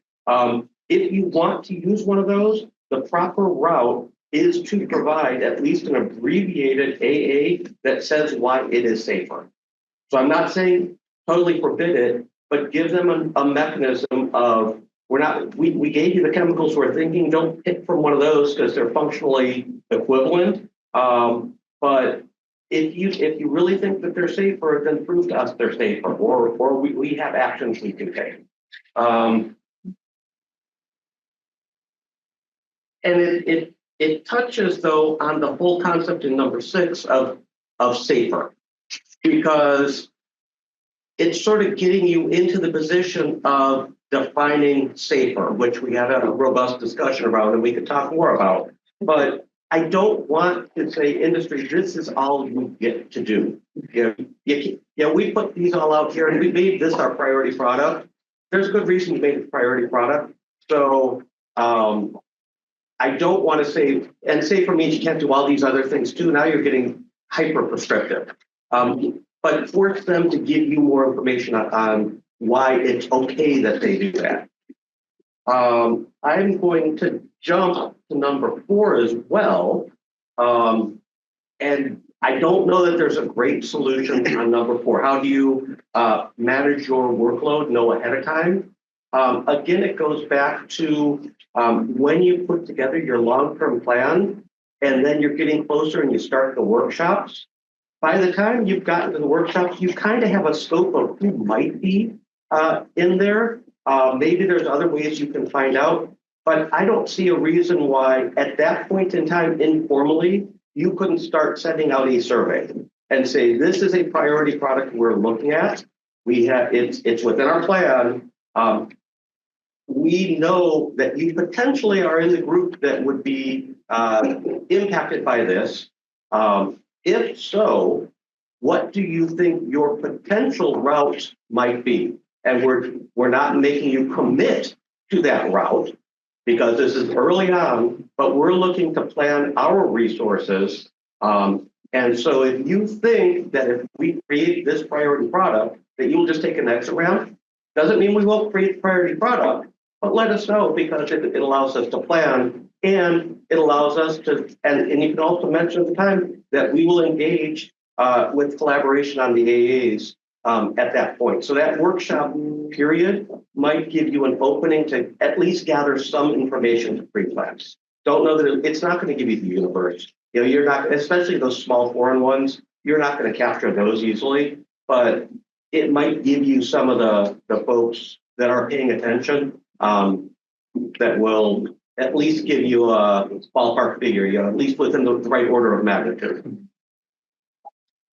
And that is all I'm going to say for now because I've seen some cards flip up. So I have Mateo next, then Heather, then I saw Helen, and then Tim.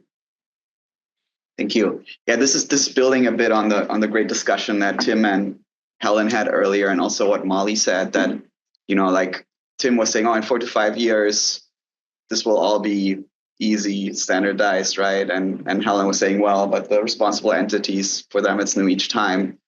And Molly was expanding on, the types of resources that you might need for specific people and think about those different personas, right, that you're interacting with. I think there's like a real opportunity now that you've seen it play out in practice, right? Like, you know who the different types of stakeholders are. You have like data on the type of information that they provide. You have anecdotes. You know those personas, right? Like, so really make use of all that information. Now you've seen it play out, and then really try to focus on building scalable mechanisms, right? That cater to those different stakeholders at each step of the way, right? Like that in 4 to 5 years, nobody will have to read a 300-page document, right? Like there'll be like, one form to take in potential alternatives, another, form to kick off the performance evaluation process of the AA step, right? Like, and that will hopefully help with the resourcing too, right? Like if you can spend your time on building those mechanisms, those scalable mechanisms, rather than like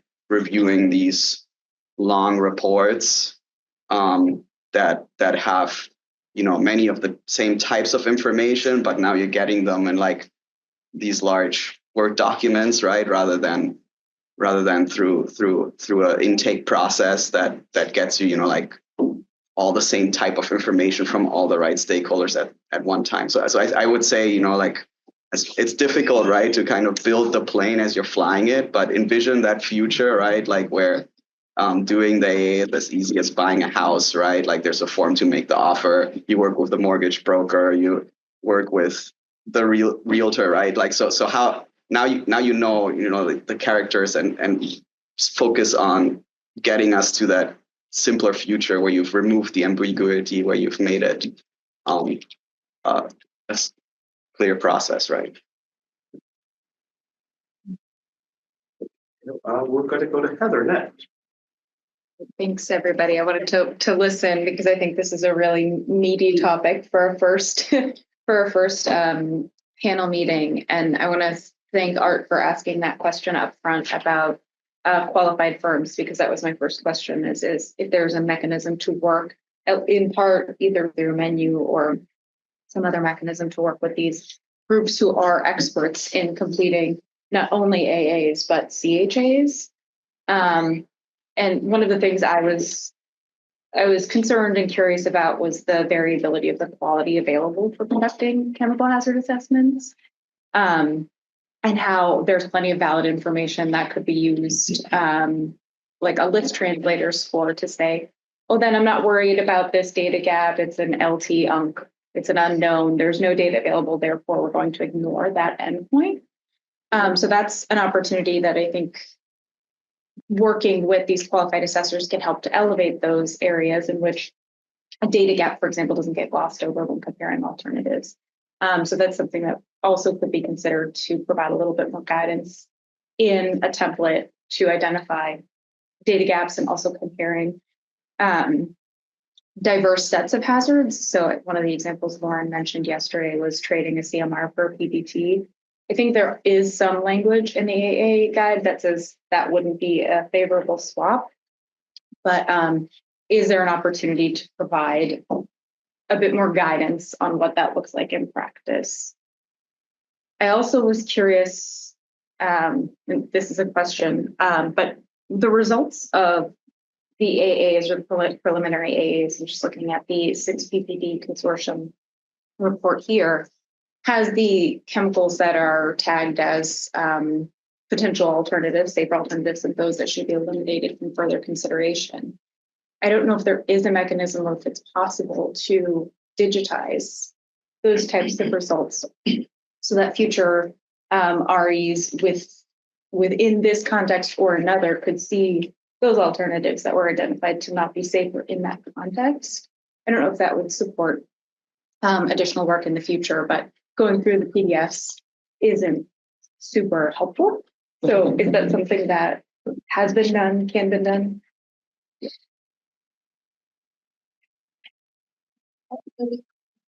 To relate how to look at the information from this solution report. Can you come a little closer to the microphone, please? Sorry. I'm Charlene. I'm also the supervising engineer for the AA review unit, and So there is a plan and to kind of collect that information from the submission and compile that information of the alternatives, so make it more user friendly for the public to see, other than go to the CalCIFER portal and to look through those PDF files. So there's a team just building up and try to collect and curate that information. So, and a suggestion might be that for those that were eliminated from consideration, if you could identify root cause, was it a hazard and what might that hazard have been? I think makes the results a little bit more transferable to other product types. If it was a functional reason, then you know, in nail polish, that might still be interesting in a skin product that was in the future regulated, so that folks can sort through. Oh, it's a PBT.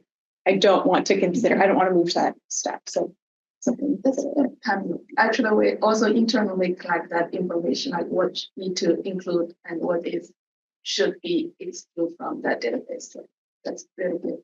That's just. I'm Token Buck. I'm the supervisor for the data science unit. So in no way should this be, this is not a contradiction of what Xiaoying said, but I just want to point out like one very minor point of friction for us.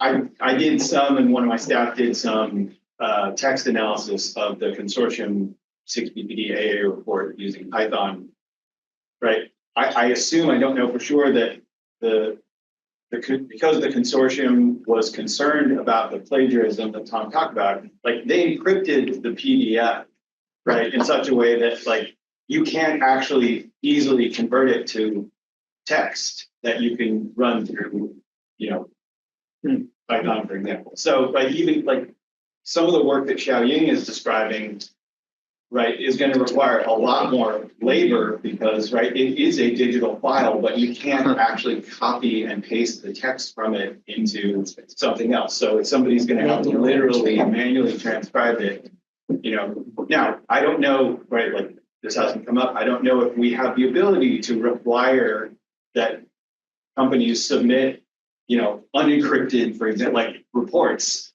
It seems to me like sort of an obvious thing to do, right? This is in the public domain, right? It can be copied even if it's laborious. So, you know, doing some of this stuff just creates additional friction, but, you know, it's just a very small example of the kinds of, you know, hurdles that we have to sort of surmount as we're going through this process.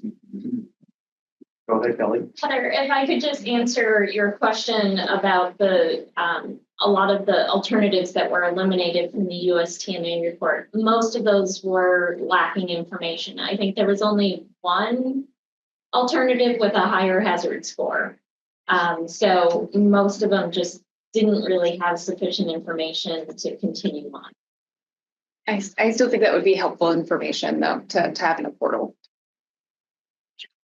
And one other suggestion, so with the publicly available chemical hazard assessment databases like the IC2 that Saskia mentioned, if there's a mechanism to encourage those full chemical hazard assessments get shared outside of the program itself, I think that could also help reduce burdens across the board. I was just going to say, I don't think we know of any full chemical hazard assessments being done by companies to do this campaign. Washington State paid for CHAs for some of the alternatives, and some of the areas used those because we pointed to them. That's great, but yeah, your point's taken. I just wanted to respond to some of these issues around the report. I've been around this in other contexts. And one mechanism is to require that a version suitable for posting for the web and a version is submitted. Another is to require that, say, tables are submitted in spreadsheet form or something else like that. So there's some simpler mechanisms to deal with that. Thank you, and thank you, staff, for being willing to add additional information into that topic. It's very helpful. So I have Helen, then I have Tim, and then we're going to go over to Alan. I want to go back to something that you said, Kelly, about how often reports are done by, a company, by a consultant, then it gets put on a shelf. True, valid, and our goal is not to change hearts and minds, honestly, right? That's a great plus. I want it. But what we need is actually the action of these REs. And I want to keep my eye on the prize on that. So I don't care if the CEO of a company never sees or knows about that report that consultant did and it ends up somewhere. As long as they make the changes that are appropriate. I want to make sure that we don't just throw out the baby with bathwater on that. Yeah. And that kind of leads me to kind of a related point, which is that I have seen consortia work well and not. Right. I think most of us who have been doing this for a while have seen a range of it. I think that if we want to have that be sort of the dominant behavior, we just structure it the way we want it to be based on the things that have worked well. Right. So like, just imagine what it would be. So maybe there's some rules about like, okay, well, so the cost is going to be shared by the participants. And here's what the expectations of you are as a participant. Here's what you get. Here's what your obligations are. DTSC is going to participate in this way, and we're going to do this, and we're going to require this many innovative solutions. I don't know, whatever, make it up. But whatever you think that should look like, just do that. I mean, because I look at like Molly might remember the phthalate one, for example, was really good. We had industry, we had end user, we had the phthalate companies, we had end users, we had other stakeholders. And it was, I thought, very collaborative. And it wasn't lowest common denominator at the end. It maybe kind of started at the beginning, but we got it where we needed to be. I think they're great models like that of how to structure it. And I'd use that as maybe, the not template, but, like the goal, rather than just saying, oh, well, all the companies are just going to pay their money and go home. There may be some, as long as they do it. I don't care if they love it, as long as they do it. That's my point. I'm going to make a little change. I'm going to go Tim, then Molly, then Alex. Thanks.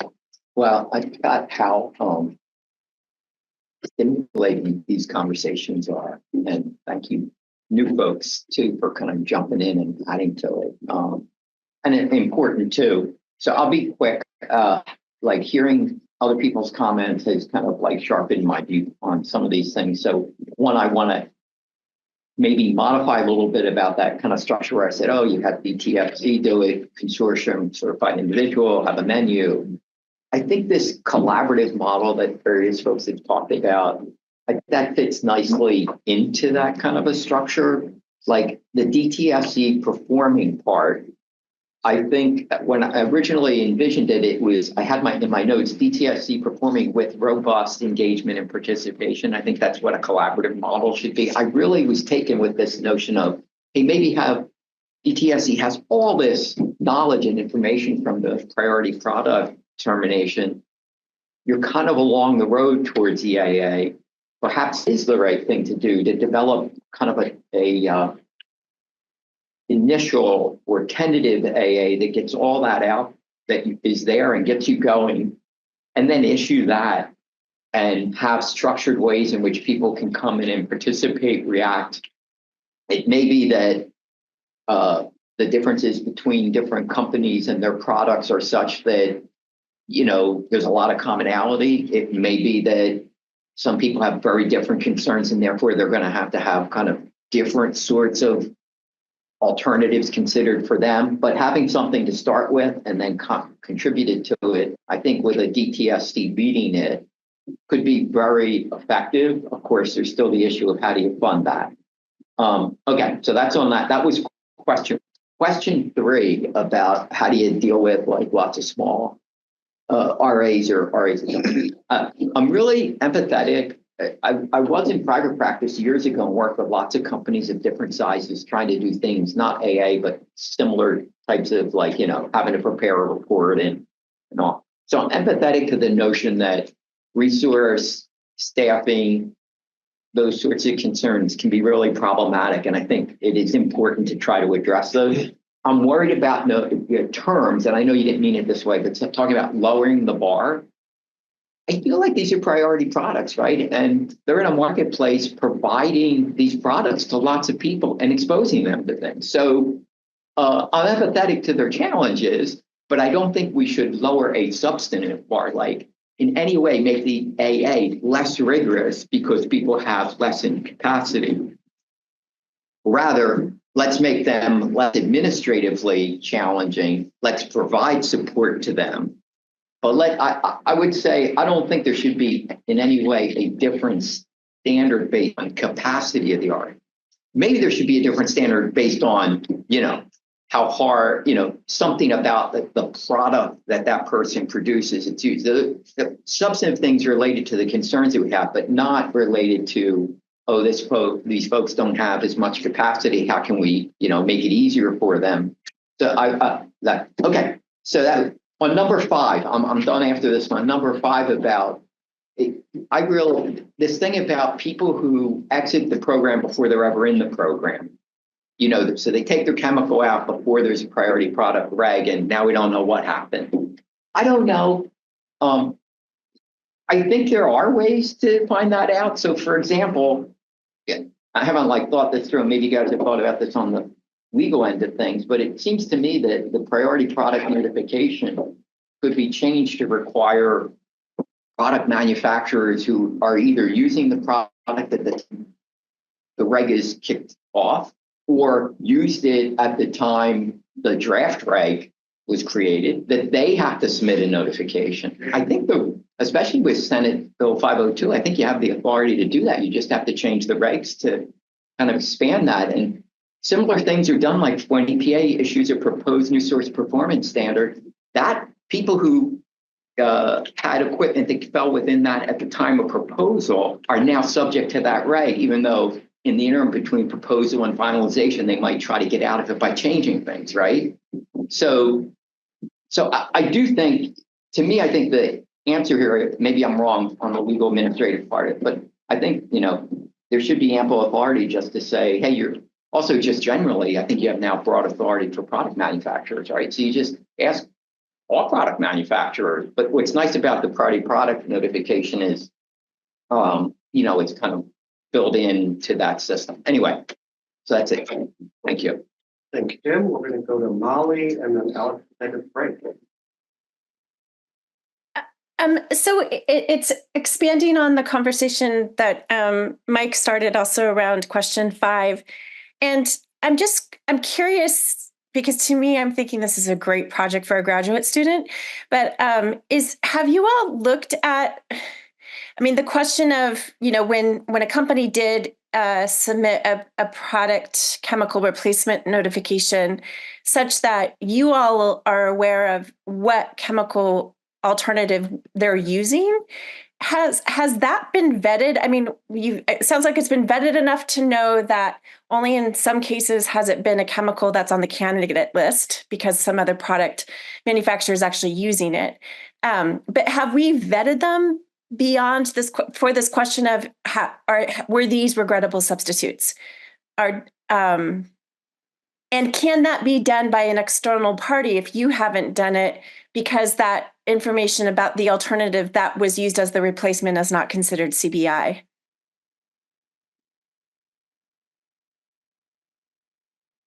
I ask this in part because I think it's informative of this question of, do we need a definition of safer?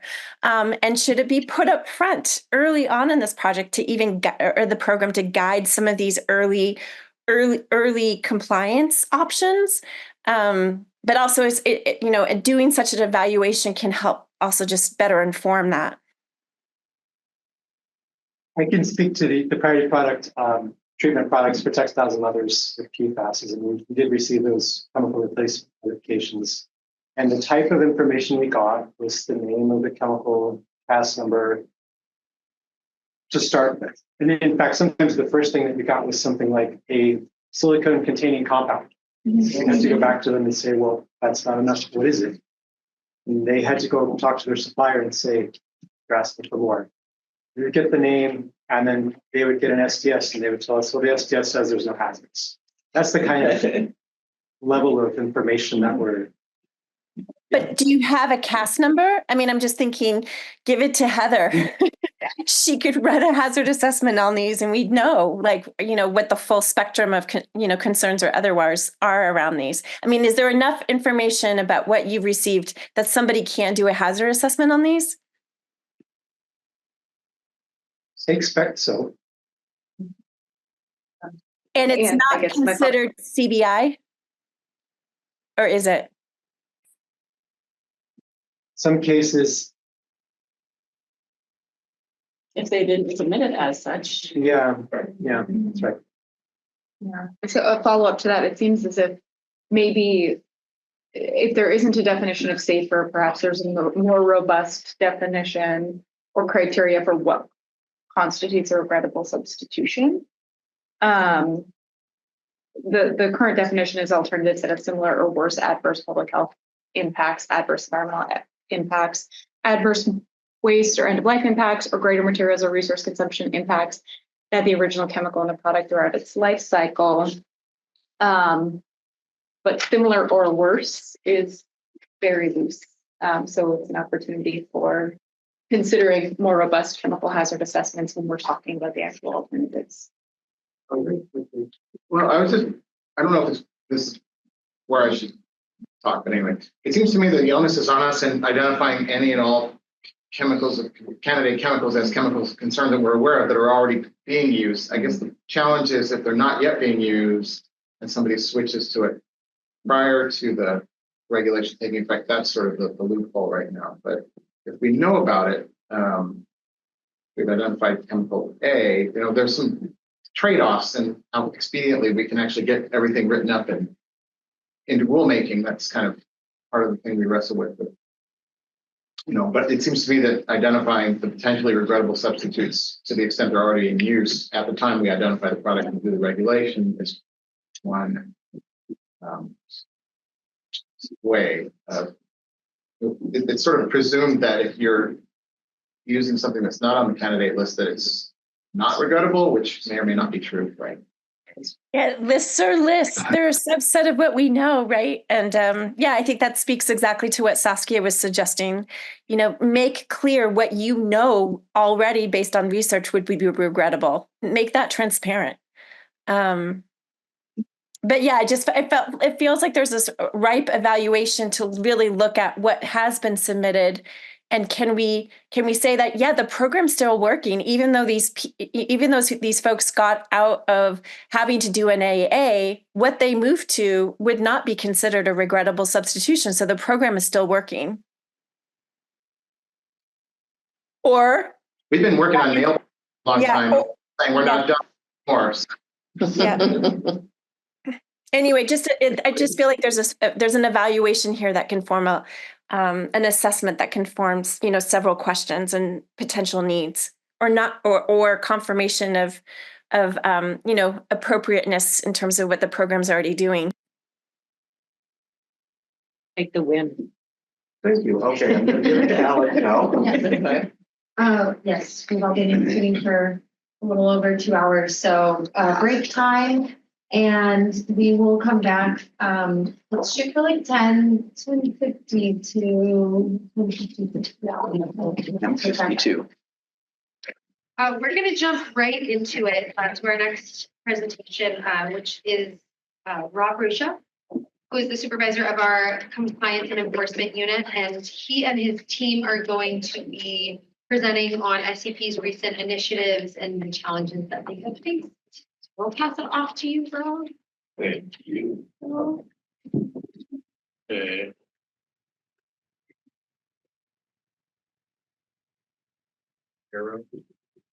Yeah, there's like a text box over the top of it. Got it. You can move it. Okay. Oh, can you? Oh, Yeah. Oh, I see. It's giving my closed captioning. All right. Good morning, everyone. Thank you for coming. Alex said, my name is Rob Rusha, and I supervise our compliance and enforcement unit. And I'm going to start off by giving you all a brief overview of the compliance and enforcement unit and what we do. I'm then going to turn it over to Hannah Schoolmeister, who's going to be joining us remotely, who's going to talk to you all about a recent compliance testing, some compliance testing activities we did on some products containing PFASs, and then she's going to turn it over to Ashley Wong, who is going to talk about some testing we did for nail products. And then Ashley's going to turn it back over to me, and I'm going to finish up by sort of highlighting for you some of the challenges we've identified. As Tom said in his earlier presentation, we've been around now a little over a decade. And in that time, we've managed to work our way through the regulations and identify, you know, in doing that, we've identified some challenges that we're working to address to make our program, to strengthen our program, to make it better. So here's that famous figure again, Tom showed, 4 elements of our program. But this shows where compliance and enforcement fits into those 4 elements. And basically, you know, after we list a priority product or add a product to our priority products list, that's when compliance and enforcement first comes into play. And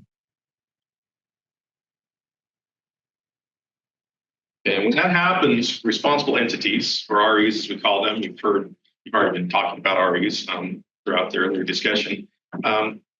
When that happens, when we list a product as a priority product, that's when when a duty to comply comes into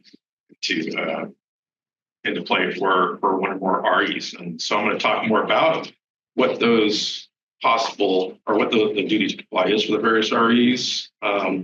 And Tom did a really good job of talking about some of the compliance options available to REs. So I'm not going to say quite as much about that, but I am going to have a little bit more to say about that as well. So, you know, what is a responsible entity? I think you all know that. Someone responsible for complying with our regulations, right? But it's kind of complicated.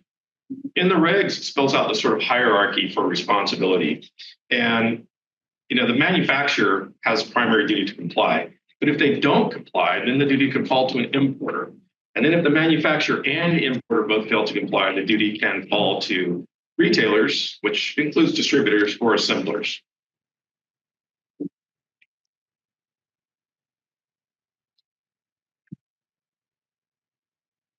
I'm just trying to learn to manipulate this without a mouse. Using the touchpad. Okay. So don't get too far. All right. So what is it exactly that we enforce? And that gets back to those compliance options. Again, Tom mentioned most of them, so I'm not going to go through all of them, but I will mention laser pointer working. Laser pointer's not working for me. You could probably there we go. Hand. That's working. Yeah, probably that's true. So the cease ordering notification here, our cease ordering requirement, that's something that applies to retailers and assemblers only. It's not something that's available to manufacturers and importers. And it's important to point out that not all the compliance options are available to all the REs. And that's one case where that's true. And so I'm going to have a lot more to say about what cease sorting is and how that represents sort of a challenge for us as I get further in my talk. Another thing that I want to talk about is Tom. I think Tom mentioned, whoops, what is going on here? Okay, there we go. I think Tom also mentioned the AAT, but I'm going to talk just a little bit more about that real quick, because that's something else that I'm going to talk more about in part 2 of my talk when I talk about challenges, because we found some challenges associated with implementing that. Okay, there we go. All right, so what is an AAT, or alternative analysis threshold? This is a concentration that we can set for the chemical of concern in a product at the time that we add the product to the priority products list. And basically what this then does is it presents sort of technically it's a conditional exemption from the regulatory requirements. If manufacturers of a product can show us that the chemical of concern is at or below this level in their product, then they can get out of having to do the other regulatory requirements. Okay, and so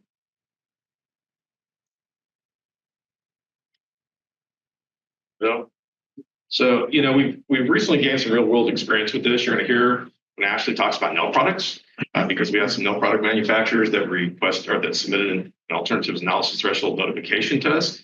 And again, we learned some lessons from that. And so we have some questions for you to ponder. related to that. So how do we address noncompliance? This is really it. I mean, in the regulations, there's a section that spells out duty to comply for the various REs. Okay. But in terms of what we actually do to address noncompliance, this is the extent of what the regulations really say. When we make a determination of noncompliance, we have to issue a notice of noncompliance, and then we give entities a certain period of time to respond and to correct any violations, right? Typically, it's around 45 days, although we can adjust that. We have the discretion to do that. In the event that an entity who's been issued a notice of noncompliance does not comply and does not correct the noncompliance, then they're added to something called our failure to comply, or FTC list, we also call it. And again, that's something that we have challenges with, and I'm going to talk a lot more about in the second part of my presentation. But basically, what happens is when we add a product to that list, that's when it triggers a duty for retailers or assemblers to comply. And when that happens, then they have the option of either doing an alternative analysis or cease ordering the product and placing it in the stream of commerce in California. So it's kind of a really important tool because it really is, in a big way, that really the way that we can really enforce these regulations and compel compliance. So being successful with it is important. That's really it. And in terms of our overview of enforcement and compliance. And part of that's because, the regs really aren't focused on enforcement. There's not a lot of provisions regarding enforcement. Our program is focused on compliance, and our door is open, so to speak. In terms of, Ashley has been heavily involved in developing, I think I heard one of Molly mention training videos. Ashley's been heavily involved in developing training videos that assist with compliance. And we have developed a lot of fact sheets, things of that nature. We reach out to entities and we really try to help them understand what they need to do to comply. So, but before I go on and introduce Hannah for the next part of our talk, I wanted to talk a little bit about what we've done in terms of building our program out. One of the things that we did is recently the department kicked off a department-wide strategic initiative to build enforcement out across the entire department to really make it more consistent, more comprehensive, and just to strengthen the overall enforcement element of the department. We're participating in that effort. We've been developing templates, right, just to facilitate our work. Enforcement is really resource intensive. And so anything we can do to make our work more efficient. So we've been developing templates for things like notices of noncompliance that we have to send out. Updating CalSafer is another big thing. Many of you are maybe familiar with it. It is the way that we interact with the regulated community. It's how we take in data and manage it. And so it's a really important tool, but we're finding that there's some need to make some improvements to it. And we're working on that right now. Another thing that we did is we do compliance testing, as you're going to hear. And product purchasing and testing is really an administratively intensive process, because we need to manage money and show that we're spending it on what we say we're spending it on, right? So one of the things that we've also done is we've made some big improvements to the purchasing process. And in particular, we eliminated a cumbersome purchase order process that had to be completed prior to making purchases. And we also have implemented a more efficient way to document and reconcile the purchases that we make with our purchasing department. And finally, this is something that was prohibited for a long time, is giving charge cards to employees. But we've actually managed to get charge cards for the employees in our program to make these purchases. And so that's going to really help facilitate that part of the process as well. You heard already that we hired a bunch of new staff, right? And while we did, well, that's true. It's also true that we're still, really challenged in terms, you heard from Tom, in terms of managing our resources, planning our workload. That's just as true in compliance and enforcement as it is in the AA process. You're going to see later when I talk about our challenges, some of this work is really, on its surface, seems really simple, but the size of the universe we're dealing with makes it really, really resource intensive.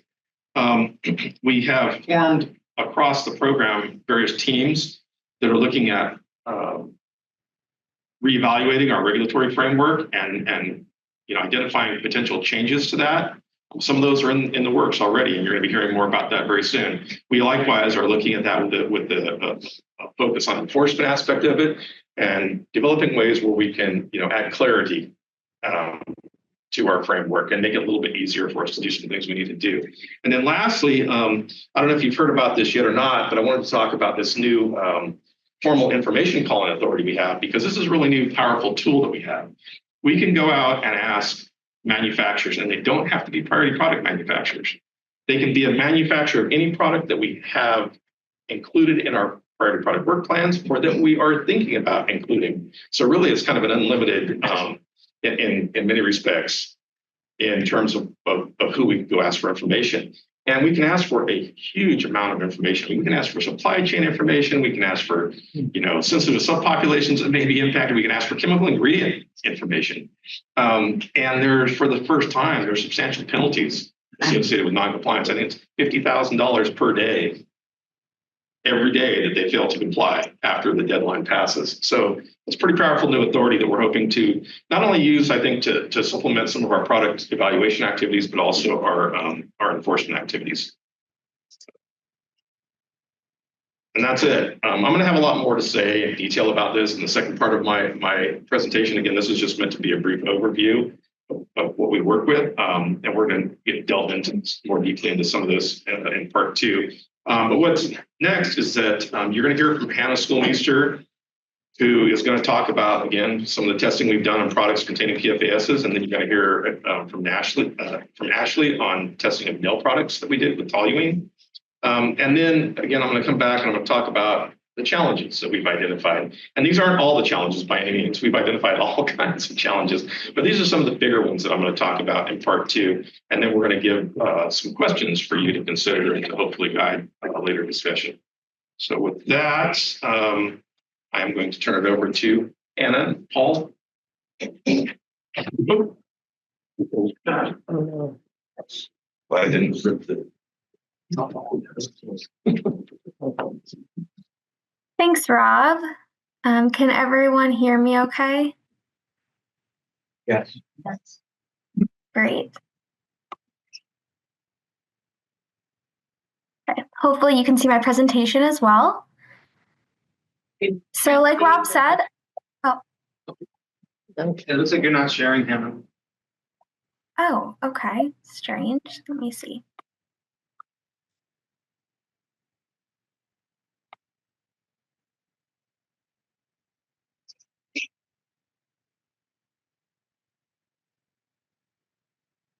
That's on the right track. There you go. Okay, great. Thank you so much. So as Rob said, I will be discussing our compliance efforts related to two priority products. First, carpets and rugs containing PFAS, and the second is textile and leather treatments containing PFAS. So we just released a report on PFAS and carpets and rugs and our related compliance efforts. In 2021, SEP listed carpets and rugs containing PFAS as a priority product. And we did this because PFAS have been added to carpets and rugs for soil, water, and stain resistance. In response to our priority product listing, manufacturers were supposed to notify us if they sold carpets and rugs in California, but no manufacturers submitted the required notification. So we set off to assess compliance with our 2021 regulation. And we did that by purchasing 201 carpets and rugs from various countries and from both online and brick and mortar locations. We wanted to ensure a broad range of products, so we also bought products that represent various price points, fiber types, and rug style. And we also wanted to evaluate the potential for disproportionate impacts to sensitive subpopulations. And we did this by going to discount stores in several disadvantaged communities in the Sacramento area and purchasing carpets and rugs from those stores. All these purchases were made in 2022 and 2023. So after we made those purchases, we worked with DTSC's Environmental Chemistry Lab in Pasadena, California. And these images show what the process was like to test carpets and rugs. So first you cut it into a small square, and then you pulled apart the fibers from the backing, and then you used combustion ion chromatography to assess total fluorine. And total fluorine is what we were using because it's an indicator for the presence of PFAS. So our testing revealed that out of the 201 carpets and rugs, the vast majority did not contain any detectable total fluorine, and only 2% contained greater than 100 ppms of fluorine. And that's significant because at or above 100 ppm, we are more confident that PFAS was intentionally added to the carpets and rugs. We were fortunate because we got to compare the 2022 and 2023 samples we purchased with 50 carpet samples that were purchased from Home Depot and Lowe's in 2018. So as you can see, not only were the 2018 samples more likely to contain total fluorine, the total fluorine they did contain was much greater at parts per million.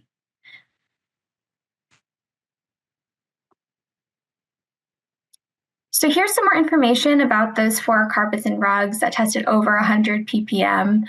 You'll notice 2 came from Lowe's and 2 are manufactured by Phoenix. Otherwise, they were a little bit more varied. And here's pictures of those samples. So once we received that testing data, we set out to contact each of the manufacturers of these products and determine why we found the total fluorine that we did. It turns out that in each case, the products were manufactured before our 2021 regulation went into effect. And to prove that their products no longer contain PFAS, the manufacturers of the 3 carpet samples you see sent us versions of their more recent products, which we tested and verified no longer contain total fluorine. And then the manufacturer of the rug you see on the left submitted a product removal confirmation notification through CalSafer. And what that does is confirm that that manufacturer no longer sells that product in California.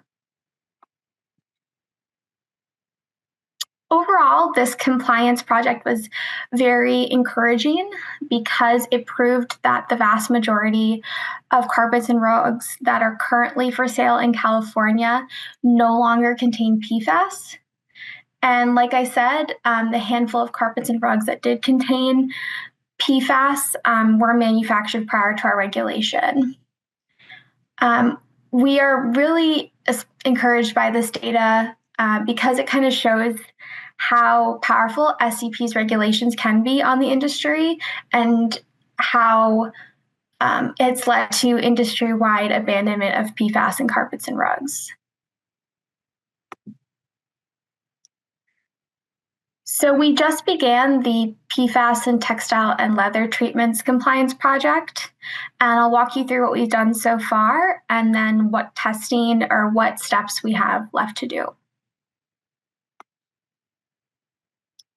So in April of 2022, we adopted treatments containing PFAS for use on converted textiles or leathers as a priority product. And in response to this regulation, 28 manufacturers stopped selling PFAS containing treatments in California, and then 29% or 8 of those manufacturers reformulated their products with safer chemistries. That's especially exciting because it means that whoever uses those products, whether they're in California or somewhere else, are using a safer product because of an SCP regulation.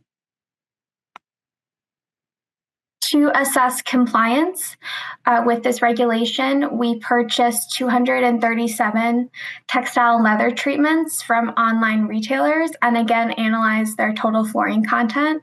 You can see every single sample that we purchased in this image. And like with carpets and rugs, we used additional selection criteria, including price point, treatment type, brand, and manufacturer to ensure that we evaluated a broad range of products. So here is our preliminary testing data. you can see that the majority of products did not contain detectable fluorine, but that 91 samples did. And I've divided that into below 100 ppm, between 100 and 1,000 ppm, and over 1,000 ppm. So these 91 products represent 62 manufacturers.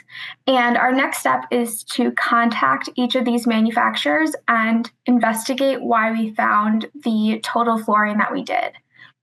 As Rob mentioned earlier, we have call-in authority, and we can use that to request product formulation, manufacturer date, and other information from manufacturers, and we plan to do that in this case.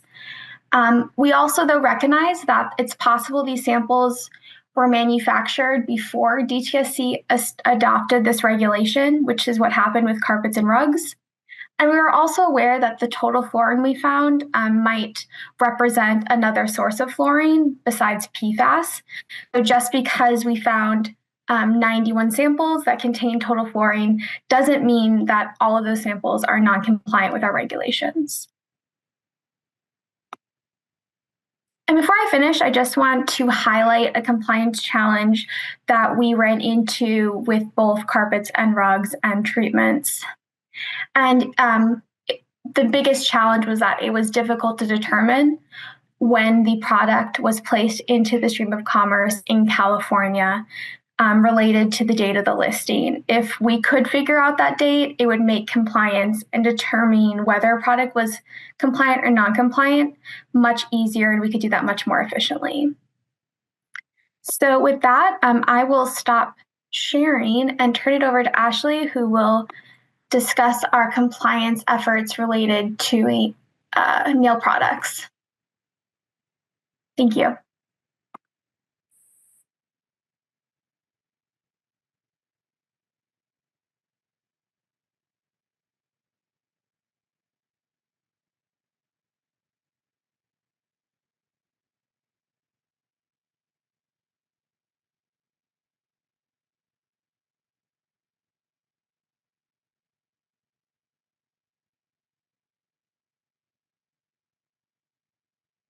Oh, it's handed up to some sharing. Oh, no. You just have to scroll through those slides. Oh, okay. Have them as a backup. Oh, that's right. Yeah. Thank you, Hannah. Good morning, everyone. My name is Ashley Wong. I'm an engineer with the Compliance and Enforcement Unit. And today I'll be presenting our compliance and enforcement efforts regarding the use of toluene in nail products. So I'll start with a quick introduction. Toluene is a commonly used in nail products, mainly as a solvent to suspend color, form a smooth finish across the nail beds, and adhere polish to nails to increase fluidity. It carries significant health risks, including neural, developmental, respiratory, and dermal toxicity. So shown here is a list of all our nail products included in our scope. They mainly consist of nail polish thinners and various nail coatings. So on January 1st, 2023, SCP adopted nail products containing toluene as a priority product. So this means that manufacturers should have notified us by submitting priority product notifications 60 days after the listing. And with these regulations, it also included an alternatives analysis threshold, an AAT, which Rob kind of explained earlier. Because toluene can both appear as a contaminant or intentionally added, we have set the AAT threshold at 100 parts per million or ppm for toluene nail products. So this AAT notification is essentially an off-ramp from conducting an AA or or having to submit a chemical product removal or replacement notification. So to date, we have only received 5 ppm submittals from manufacturers, and this indicated a potential compliance issue because we do know that there are more than 5 nail manufacturers out there. So either manufacturers have removed toluene from their products without us knowing, or they are mostly out of compliance. So to assess this compliance, we purchased a total of 522 nail products from 145 unique manufacturers. And all the purchasing was done in March of this year. And we had it tested and analyzed for any detection of toluene. The products were both purchased online and in stores from a wide range of stores and online vendors like big box retailers. We also did mom and pop shops, professional nail supply stores, and also discount stores. Our selection of products were pretty random to help ensure a broad sample for testing compliance. However, we did intentionally select a diverse range of products across different price points, different product types, and also different locations in California. We also repurchased some products that detected toluene in a nail products lab study that we conducted in 2019.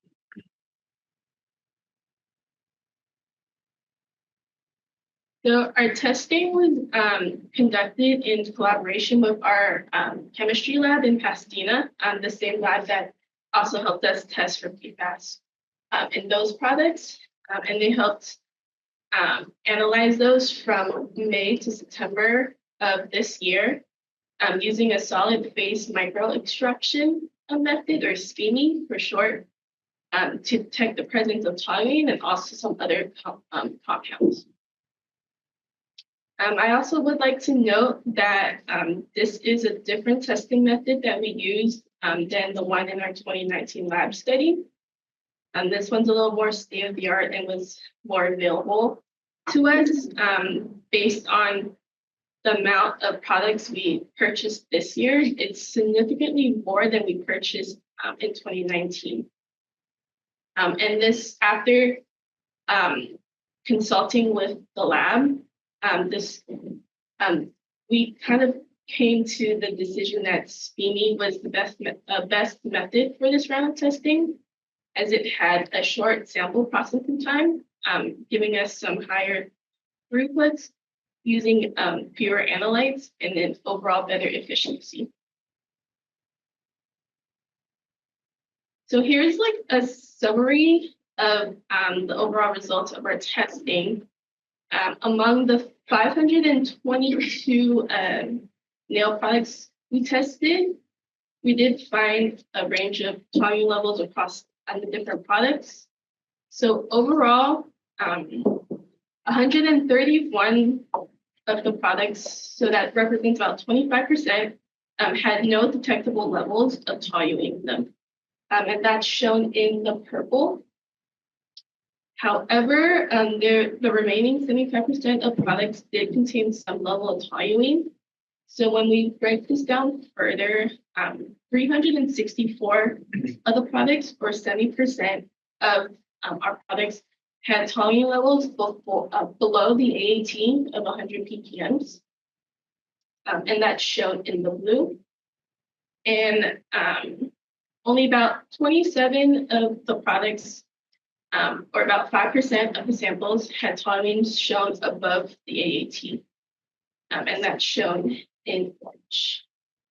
And these findings are critical because they indicate that while a majority of the products with toluene fall below the AAT, a small yet significant percentage still exceeds it. So this data will kind of help guide our compliance and enforcement efforts. So this bar graph shows the percentage of toluene detected in different nail product types. And it's divided into 3 categories, non-detect, below the AT, and above the AT. That is, non-detect is in purple, below the AT is in blue, and above the AT is in orange. So the good news overall is that majority of the products are either non-detected or below the AT. So this is a positive step forward to reflecting the progress in reducing toluene levels. If we look here at specific product types, like gel polish, it stands out because it's one of like the growing market leaders in the nail product industry. And so 87% of our products tested were below the AT and about 5.6% were above. Nail polish, the largest category in our study, had about 69.8% below the AT, 27.5% not detected, and only about 2.7% above the AT. So while this is a small percentage above the AT, nail polish is a widely used product. So it remains an important category for us to keep monitoring. Base coats, top coat, and straighteners largely showed no detectable toluene or stayed below the AT. And that kind of suggests that contaminants are most likely coming from colored products like gel and nail polishes. So to summarize, while there are small percentages of products above the AT, mainly in categories like gel and nail polish, the bigger picture is there that most products are non-detect or below the AT. So this reflects significant progress in reducing toluene levels, but it also highlights the need to continue monitoring key product types.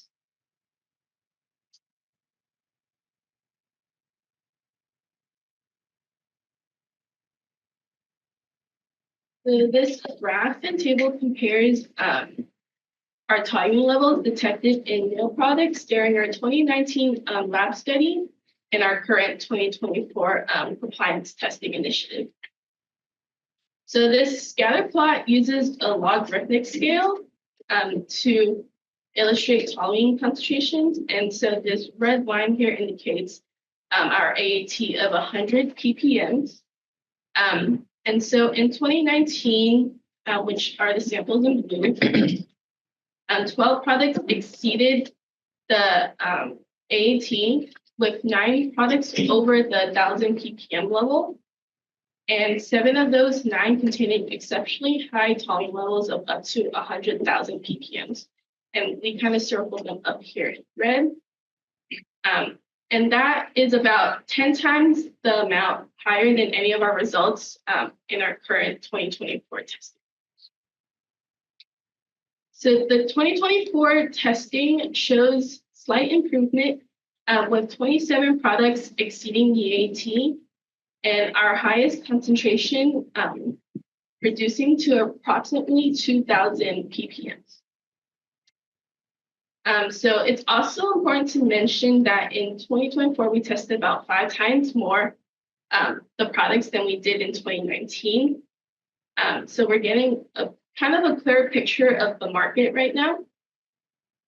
And so if we look at it percentage-wise, 11.7% of the 2019 products were above the AT, and 8.7% of that was above 1,000 ppm. Fast forwarding now to this year in 2024, those numbers have dropped. So about 8.7% of those products were above the AT, and only about 0.8% of those were above 1,000 ppm. So this really suggests that some manufacturers may have reformulated their products to lower toluene levels. And then I do want to note that there is quite a lot of products that have detected toluene that didn't detect toluene in 2019. That's probably due to the difference in our testing methods and the detection levels, the sensitivity of the detection levels. But they're all very minimal amounts, under about 10 ppm. But the good thing is that the sky high levels that we saw in 2019 that are above 100,000 ppm, all of them are gone, and most of the products now fall below the AAT or don't detect toluene at all. So that's definitely good news and encouraging news.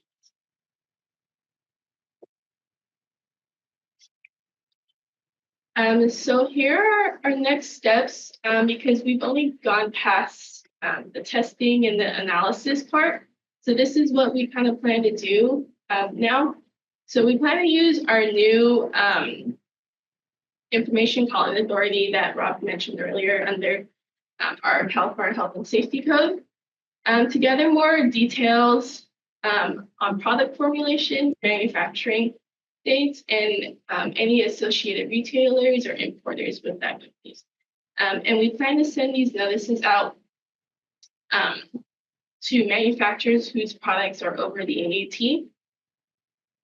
And this will be followed by any needed enforcement actions, which could range from notice of non-compliances or any penalties. We will also assess if any compliance and enforcement actions are needed for manufacturers below the AAT. But right now, our main focus are the products with the higher concentrations. And then we'll come back and evaluate the ones below the AAT.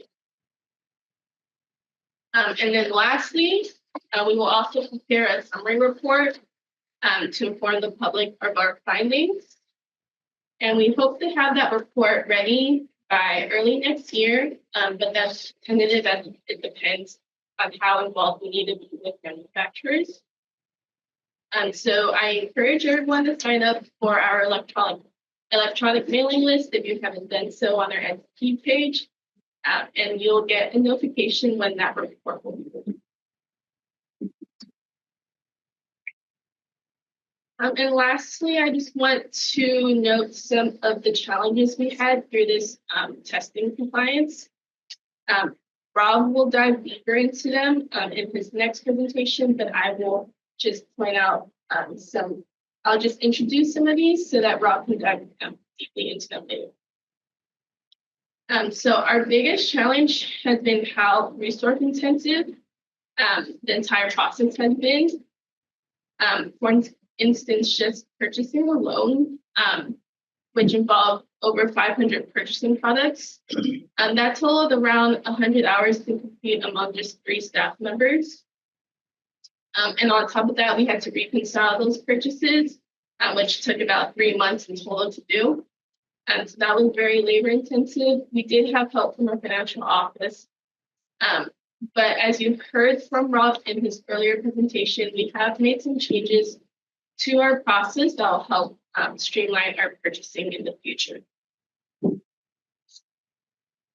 Another challenge we faced was communicating with responsible entities. So there are manufacturers that are out of the country, and we noticed a lot with language barriers and how difficult some of the communicating back and forth has been.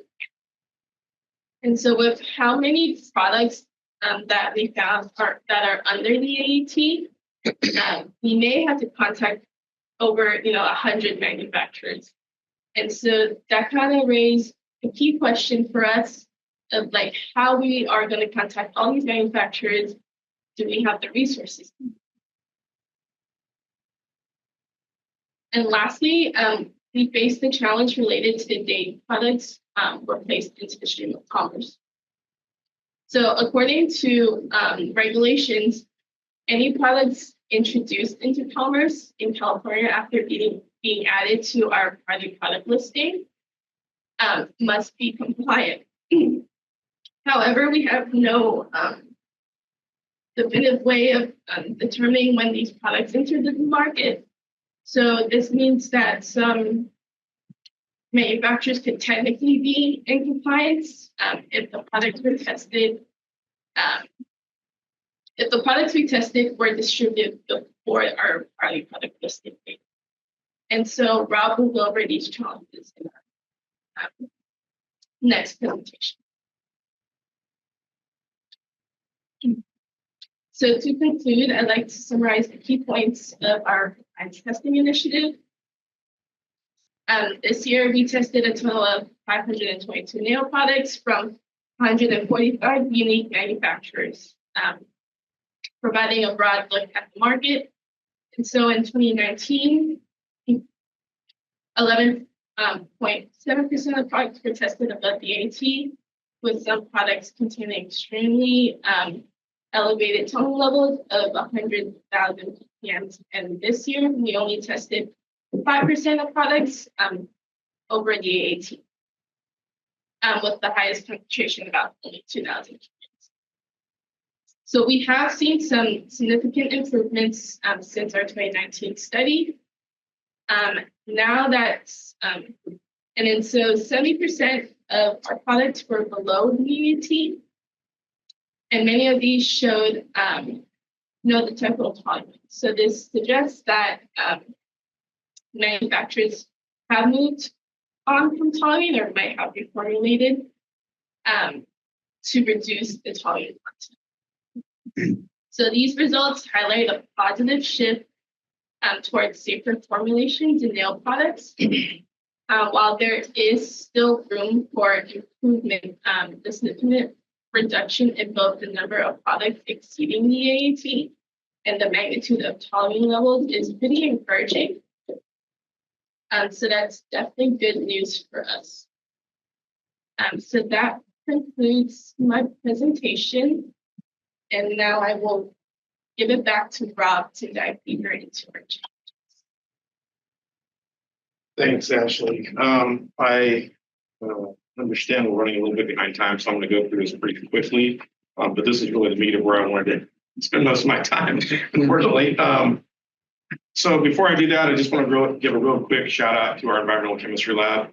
Louis Koltenoff has replaced, I don't know if any of you knew Bruce LaBelle. She's now running our lab, and they have been really, really great at helping us work our way through these samples and do the analyses. And that's another place where we've made an accomplishment. The lab is acquiring this new technology that lets them process samples much more quickly and efficiently. And that's a great thing for us. So now I'm going to talk about some of these challenges that we've been talking about. An overarching one, I think, throughout our program, communication with REs. I mean, we have manufacturers, importers, distributors, retailers, assemblers, all those potential REs. And you can imagine, that's a daunting challenge when you're talking about a universe as big as consumer. I mean, in California, consumer products include anything, in essence, that's in commerce in California with a few exclusions, right? So it's a huge, huge universe, very complex. So just the simple act of reaching out, they can be overseas, there can be English as a second language, language barriers. There can be geopolitical blocking of emails and, internet access. And so it's really a big challenge. And so some of the things that we're doing right now is, we're trying to focus on the biggest, whatever that means, right? So in each product category, I mean, it's really kind of discretionary. We're looking at who are the biggest players. We're trying to look at trade associations. We're trying to look at, things of that nature. We're trying to look at big box retailers. We've reached out and made contact with the California Retailers Association, who's been helping us sort of facilitate communication with their members, right? We're in the process of addressing internet issues. I know that actions are being taken to help. Paul's instrumental in that. I'm not going to go really into them. We've also launched a retailer initiative we're really excited about. Again, we're working through trade associations, reaching out to big box type stores and things like that. And we're going to be doing some educational webinars early in the next year. And then and that's pretty much it. But the real question for you is, are there ways we can think about improving our outreach efforts? And we don't really know what they are. Right now, it's sort of a blunt force approach where we're just devoting resources to it. But we can't, we don't have enough resources to reach out to everyone. That's basically what it comes down to. I mentioned earlier our failure to comply list. There's a lot of challenges associated with this too, because one of the big things is, communicating with REs. Again, retailers, as I just said. But the thing is that a big thing is in the bottom here, this list focuses on non-compliant products. We literally have to establish non-compliance for every single product we put on this list. You can imagine in the case of nail product manufacturers, some manufacturers have huge product portfolios. We have to establish non-compliance for each and every one of those products in their portfolio. So the odds of us getting every non-compliant product and adding it to this list are like slim. And so that's a big challenge. And so that's one of our questions relates to how can we make this list more effective? And then right now, the consequence of a retailer, if a product goes on this list, they're either supposed to do the AA or they're supposed to cease ordering the product. That's a big sort of tool at our disposal to encourage manufacturers to comply, right? But if the retailer doesn't comply with the cease ordering requirement, they go on the list too. And so we're looking at ways to make that more sort of visible to consumers. But again, we'll be interested in your thoughts on that. The AAT, Alternative Analysis Threshold, we learned a lot. Most of the manufacturers that we tested in nail products are below the AAT. We got 5 priority product notifications, 2 submitted an AAT notification, right? So we have all these manufacturers out there who are technically non-compliant. But what's really the purpose of this AAT? It's to focus on the higher concentration, higher hazard. So does it justify us spending now resources to do enforcement against 100 manufacturers, right? When their products are well below the AAT. So are there ways to improve this process? We thought of some ways that we might look at this. One might be to keep the AAT as an option, but maybe set a threshold in the priority product listing below which concentration a product would not be a priority product. Yeah. So we're interested in your thoughts and what ways we might improve this process. And then lastly, you heard from both Ashley and Hannah that establishing the date products are put into the stream of commerce in California is incredibly difficult. We've had a lot of ideas raised regarding this. One would be to require a manufacturing label on products, or a manufacture date on the products. That would likely require legislative authority, which there's no guarantee we can get. Also, manufacturers might have an issue with this because consumers a lot of times take that as an expiration date, right? So another thing that we've thought about is maybe revising our regulations to require and specify some record keeping requirements on the part of retailers. So we can go to them and ask them to prove when a product, and we would assume a product was put into the stream of commerce in California after the date, unless they could prove that otherwise. So another option might be to include a sell-through period in the priority product listing, after which date all products in commerce would have to be compliant. But that would require us to do that for each product likely that we list, and it might be different for different products. So there's issues related to that as well. But we're interested in your input on that. And so that really is it. I'm going to conclude so as to allow you ample time to discuss. The questions I think are in your handout and they're here. They really relate to how can we better do outreach to REs? How can we make ourselves more known to the regulated community that we're here, especially entities like retailers? How might we make failure to comply list more effective than it is right now? At encouraging non-compliance. One other option that we've been talking about recently is to develop more of a retailer failure to comply list that we make more public, so that the regs don't necessarily specify they have to go on the same FTC list. So could we create a retailer FTC list that we make more public? The thought being that maybe retailers don't want to appear on such a list, and so they'd be more inclined to comply. How can we adjust our approach to AATNs? And I put PPNs there too. I didn't talk about that. That's priority product notifications. The very first document that manufacturers are supposed to submit to us to give us information. Right now, it's bare bones information. Could we expand that information to require more upfront information from them regarding their supply chain? For example, like who sells your products, to facilitate our outreach efforts downstream. And then finally, how can we address this issue of trying to determine when a product is put into the stream of commerce in California effectively, to make it easier for us and to give us a more sure approach to conducting enforcement? That's it. Thank you. Do you have any clarifying questions? I would be happy to answer them. One that I would call a clarifying, and then I think Julia's got to clarify as well. So I'm going back to the AAT.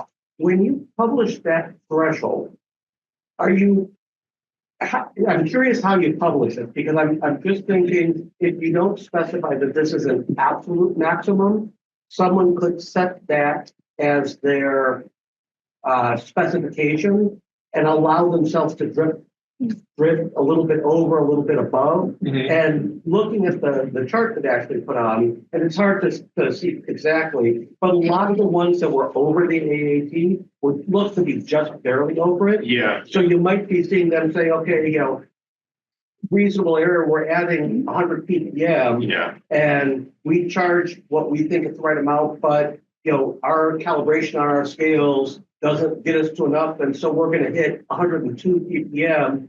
But that's close enough because we set 100 as our spec, and we're giving ourselves a plus or minus 10%.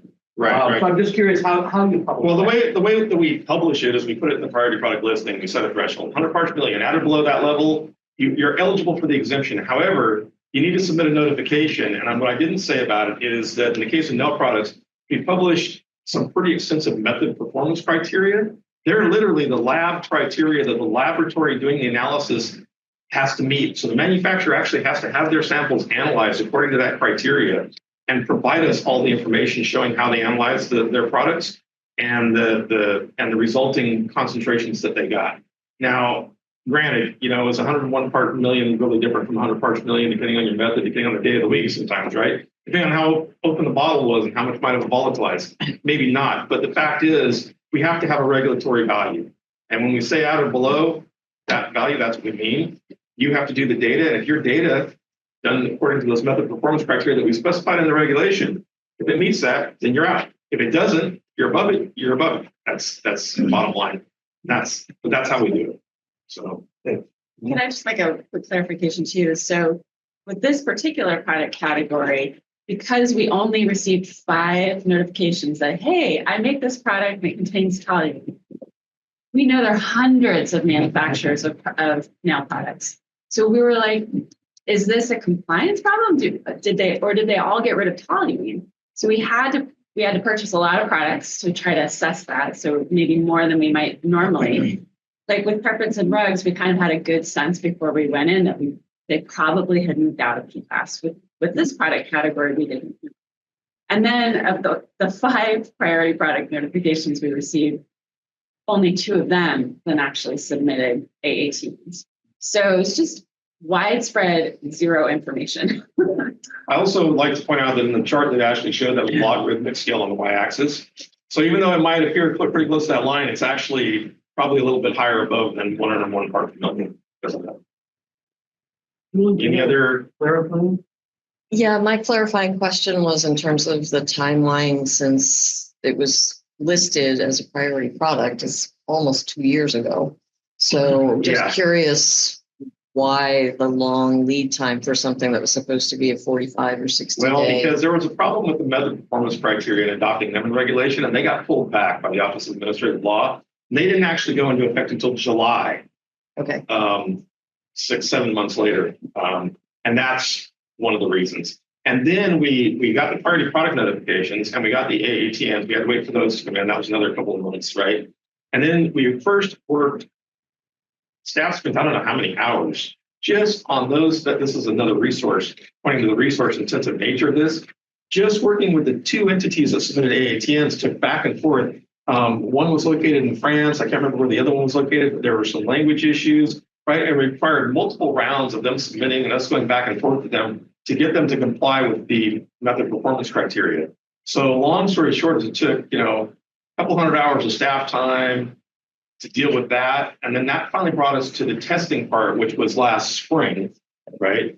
And the reason that it wasn't done till a little while after July was because we engaged in that heavy round of hiring. And we were all consumed with that, bringing on the staff to do the work. And then in spring, as soon as we got some of those new staff here, they were involved heavily in this process. We then purchased, and then it took time since last April to test the data, which we just recently received the final test results. So now we can move forward. But it reflects us. resource intensive nature of this work. So I guess that my we- question, I mean, I understand the testing and all of that takes time, but is there a goal to make sure that next time it's not so long? I mean, because if you're sending out notifications in January of 2023, and here we are almost to January of 2025, it doesn't really motivate people to be compliant if it's by 2 years later, you're still not even aware, you're not even able to catch up with the fact that they're not compliant. So anyway. I'd like to just answer that. So one of our challenges is if we go out immediately after, we know that a priority product is listed, those products were placed into the stream of commerce before. Yeah. So this is So you one of can't our even test loops. that Like soon. we don't Yeah. have a manufacture date. Should we put in a sell-through time period? So we actually, in a way, bought ourselves some time and bought responsible entities and retailers a little time to get through inventory. So Suzanne has a clarifying question also. Yeah. Hi, this is a question about the FTC list and how that connects to the daily fine. You mentioned, I may have missed it, but in your presentation, you mentioned, I think it was a $50,000 per day fine. When does that kick in? Is that when the company is added to the FTC list, or is that after a certain period of time? No, I'm sorry if I wasn't clear. There is no fine related to the FTC list. The fine is for the failure to respond to the formal information request that we recently received new statutory request. Ask manufacturers for information. That's written into that law. There's a fine associated. There's no fine right now associated with the FTC list. We don't have that now. So the primary thing compelling compliance related to the FTC list is if we put some products on there and retailers cease ordering them, that applies pressure back up the chain to manufacturers, right? And that's going to be one of our goals in our outreach effort that we're talking about launching, that we've already launched for retailers and our webinars. That we're going to try to create more. We're going to try to create relationships with them. We don't want to be adversarial necessarily with retailers. We want to create partnerships where we can inform them when products that are non-compliant get on the list, and hopefully they'll take action. And what we're really hoping is that they apply pressure back upstream and tell the manufacturer, hey, we're going to cease ordering this unless you get on the ball, right? And contact DTSC and get into compliance. And that's really, because that's one thing I didn't mention is that, if a manufacturer returns to compliance after their products are put on the FTC list, we can take them back off. That provision's in the regulations. And it's our goal to not have anyone on the FTC list and have all their products, compliant. And so, but there is no penalty right now associated specifically with being on the FTC list. Okay, thanks for clarifying. Cease ordering part of it. Are any of the others clarifying? Yeah. Yes. Okay. Oh, you go first. Yeah, you go. I don't know if I missed it in the background, but what do we know about the source of the toluene and specifically, is it intentionally added to perform a function or is it a contaminant? Well, I'm going to tell you something that we heard from a manufacturer. We've had talks with manufacturers during this process. We've been dealing with milk product manufacturers for years. Manufacturer told us that most often toluene is associated with solvents related to coloring agents, and that the cheaper the coloring agent, the more likely you are to have higher toluene concentrations. And we were even told that in some cases they knew of other manufacturers who were using printing inks as a source of their coloring agents, which are really high in toluene. So it appears to be something that's there as a solvent to carry the coloring agent primarily. But that's really, I don't know that we know much more than that right now. But it sounds like it's an impurity, right? Like that and the way that the data kind of suggests it, right? Like the data really suggests that you can get rid of it because there's a lot of products on the market without it. But I don't know that it's an impure. I think it depends on where, we don't know enough. I think it depends on what they're using to formulate their products. If they're buying something like a printing ink where toluene is there for a reason, that might, it's incidental that it's coming into the nail product. It's not necessary, but that may be a cost-effective means of them coloring their products for companies that aren't as big as some other companies, right? And so it gets there not intentionally necessarily, but it's still part of the formulation because of the ingredients they're using. Okay, yeah, I think that's really important to answer questions. One of the things that I think that Ashley, I don't know if you mentioned, also Hannah mentioned it, this new information calling authority, we just received this new authority. In fact, we're working to create a Cal Safer module to accept information right now. It's going to be online early this next year. And we hope to reach out to some of these manufacturers and ask them basically to explain their ingredient formulations and to see if we can get some responses. In light of this new fact, there's real penalties associated if you don't respond.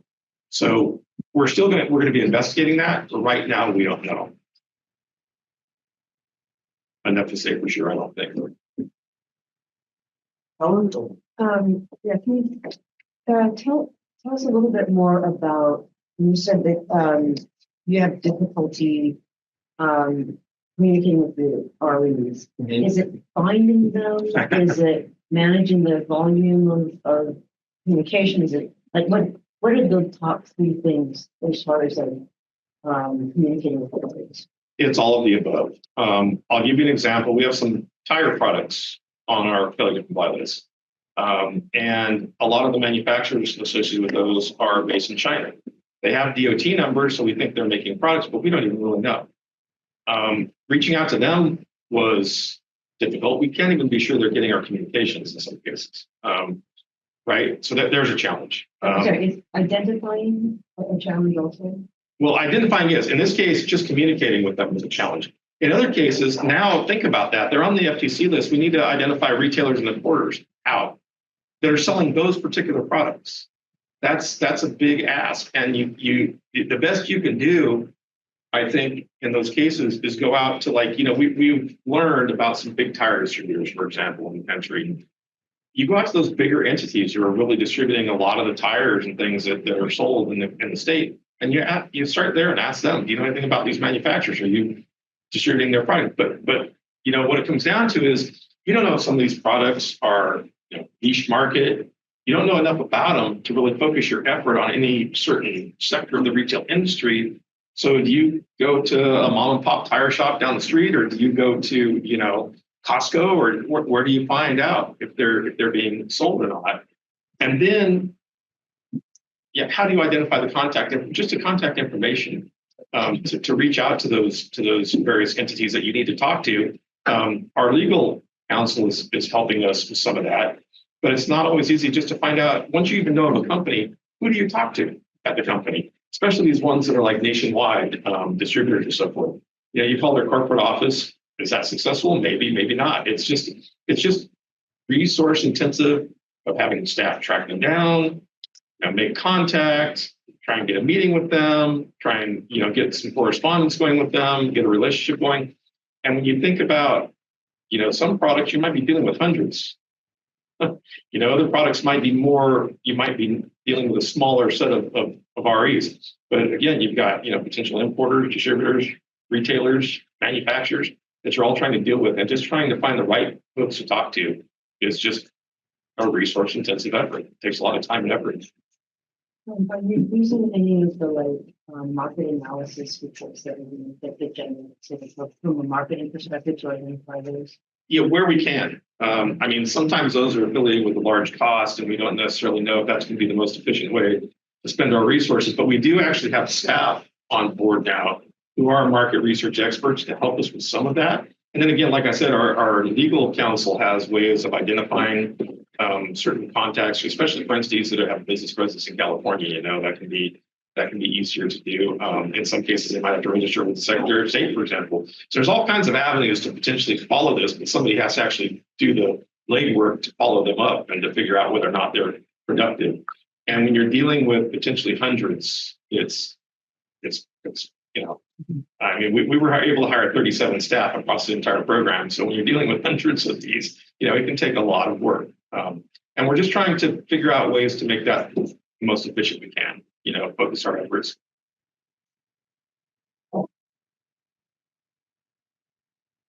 I was just wondering if Rob should come over to the table for the discussion. Yeah. We'll get him on camera too. I don't see anything. Is it a clarifying question, or are we going to start our question? Yeah, clarifying, like, Okay, and then we will start the charge questions after that. okay. I may have missed this, but I'm trying to understand when you say, 100 plus manufacturers, what do you mean by that? And how are you determining, like, how are you identifying them as manufacturers? Or you're buying 500 products. Yeah, I guess I'm trying to understand if, are there really that many different places where the nail polish is being formulated, or yes. So how are you figuring that out, or So defining that number? yeah, so we would look at the back of a bottle, for example, and that's the first place to begin. And if there's some differentiation between different products, sometimes it'll say who it was actually made by, sometimes it doesn't. There's a lot of question marks about that. A lot of nail companies are buying formulations and just putting their name, their label on it. Right, their brand. It's just, yeah. Also, a lot of small formulators in this particular sector. So you have everything from Hermes, big company who actually is buying their chemicals from somewhere else too. They're not literally making the chemicals, to very small shops who are buying their chemicals, and everything in between. So do you have a sense, when you start into any of these processes or any of these actions, do you have a sense of who sort of the big ones are, or are you just, again, going from the ground up buying products, or are you going sort of top down saying, we want products representing these manufacturers that we know are in the marketplace? It varies. Okay. And what I mean by that is, we've had interactions with nail product manufacturers for a long time. And so we are some of the players in that industry already. And it's also not that hard to find some of them. It's, frankly, you can look online and find Revlon and, the big names, and go to any big box store, you can find the bigger names. Where it is challenges when you're dealing with the smaller entities. I got online one time in the case of nail products and Googled nail product manufacturers, and I think it was Thomas Guide or somewhere propped up and had like hundreds of them in the LA area that I'd never heard of.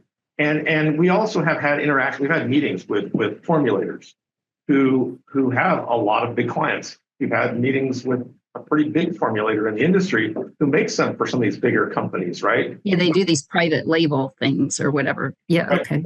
Taking it though is when we look at a product and see a brand name on it, that's the first entity we're dealing with in terms of that's who we're assuming is the manufacturer, is the person or the entities whose name is on the package is portraying themselves as the source of this product. But in other cases, okay, that's very clarifying. Thank you. That's trying to start, right? But it may lead us. In some cases, there may be products, or it leads us to some formulator that we have to deal with. We won't know that until it actually happens. Thank you. Very helpful. And in the case of tires, especially, I think a lot of tire manufacturers may make, from what I've heard from some of the staff working on that, is that there's a lot of tire manufacturers out there who you may have never heard of, who may be putting other brand names on the tires and making them for that brand to sell under their brand name. So. Hi, I'm Mike Lawrence. I'm the supervisor of our market research unit. We start trying to identify potential manufacturers really early on in the process, even when we're working on the profile. One of the things that's required in our regulation as part of the regulatory process is to come up with an economic and fiscal estimate on, how many AAs are we going to get? How many PPNs we're going to get? What's the economic impact on California businesses? And so we do have different market research databases where we can look up by industrial classification codes, and get a potential list of manufacturers. But Rob's exactly right. That can only take us so far. And especially, when certain classifications, somebody manufactures beauty products. Okay, well, trying to identify, do they manufacture the exact product that we're looking for?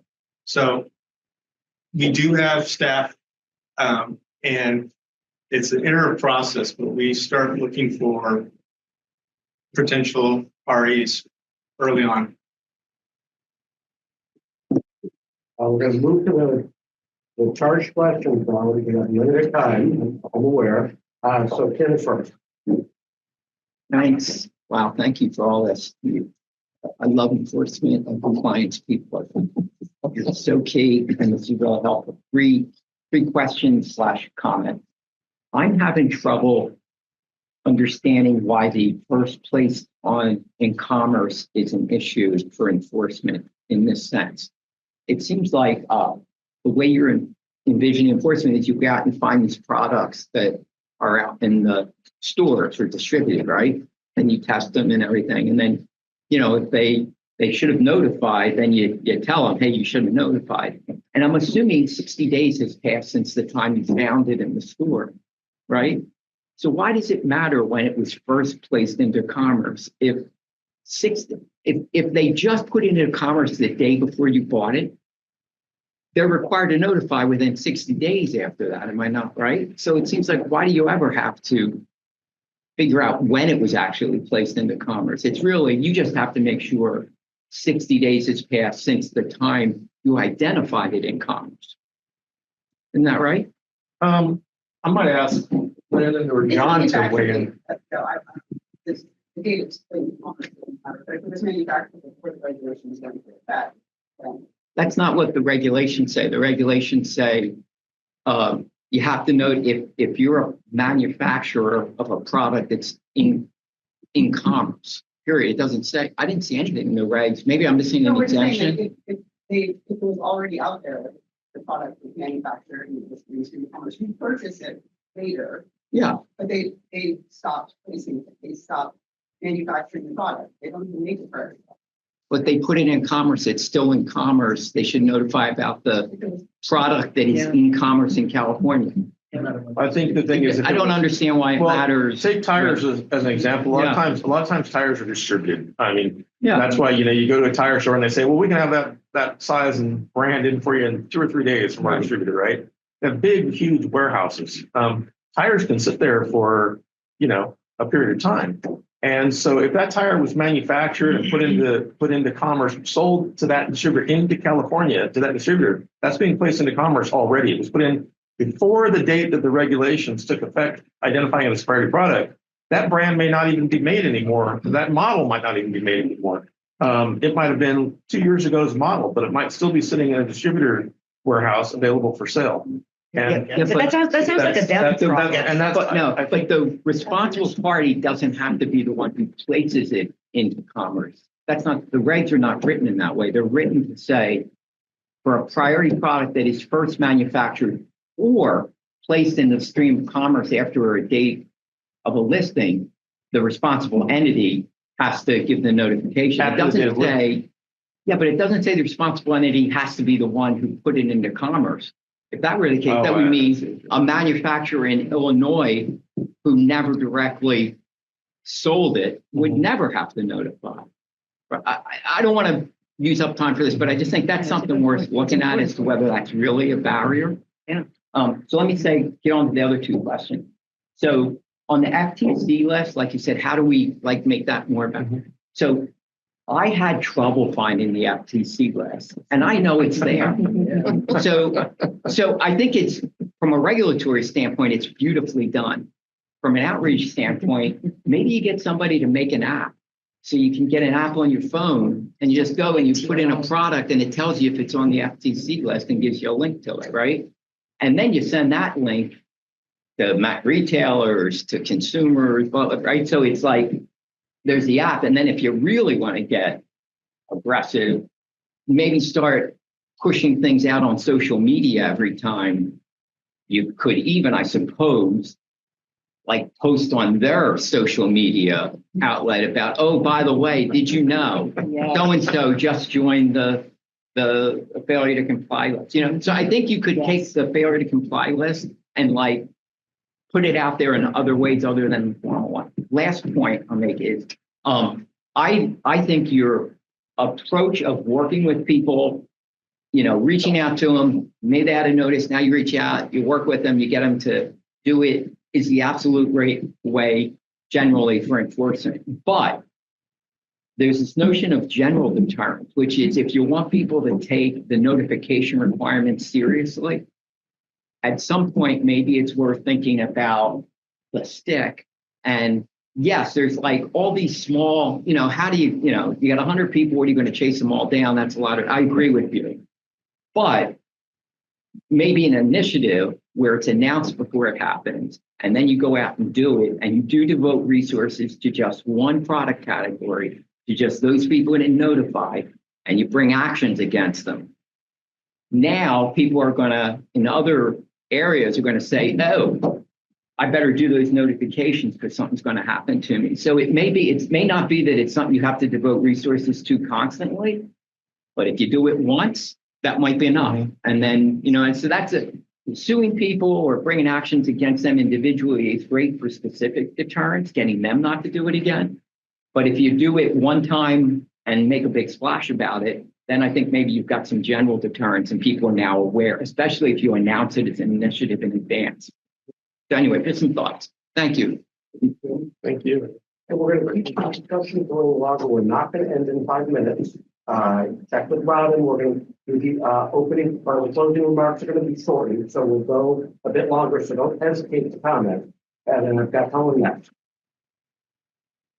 First, I just want to remind us how awesome it is that we actually moved these chemicals out of commerce. I mean, yay us, right? That's fantastic. So, and so many things had to come together to really make this happen. So like everybody from the very earliest to the very, nuts and bolts of compliance, it's just so many people made it possible. So congratulations.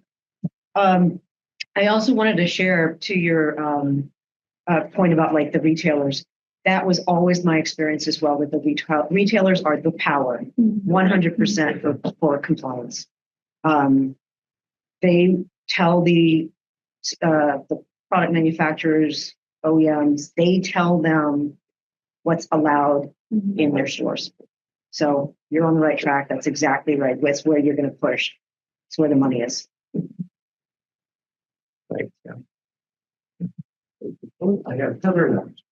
I was going to say something really similar to what Helen said, that I think to whatever extent you can support retailers in modifying their chemical management policies, then they will be gathering that information on compliance and self-selecting the products that can and cannot be put into their stores.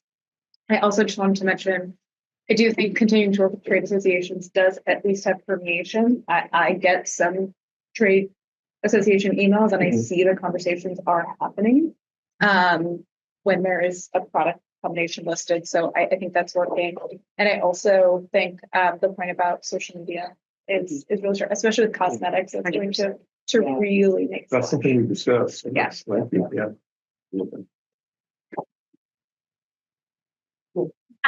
Kelly Grant, and I'm just curious about the retailers. So under our regs, the retailers have the ability to do an AA, and given both your comments, do you think the retailers could do that, or? They're never going to do that. Absolutely. I bet you any amount of money they will never do it, but they will absolutely go back to the company and make something happen. Either the product disappears or they have to comply. Yeah.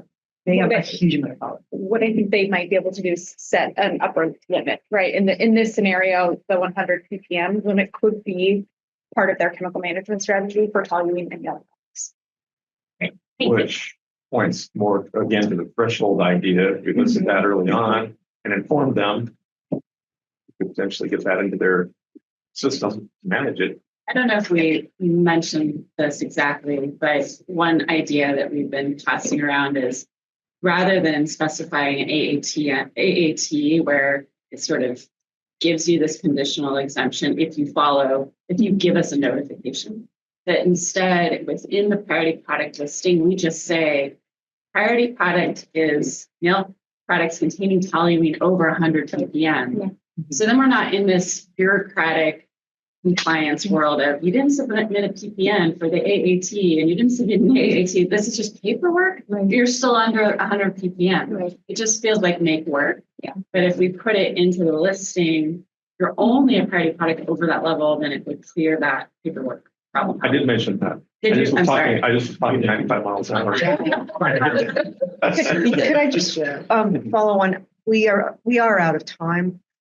Could we, as a potential future topic, revisit AAT, how it's working? Do we want to just check in on it, because this is not the first time that we've had some questions, thoughts, and we just don't have time to give it the depth of discussion that I think need.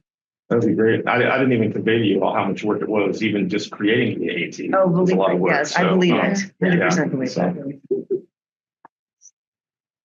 Okay, and again, we're gonna keep going a little bit longer.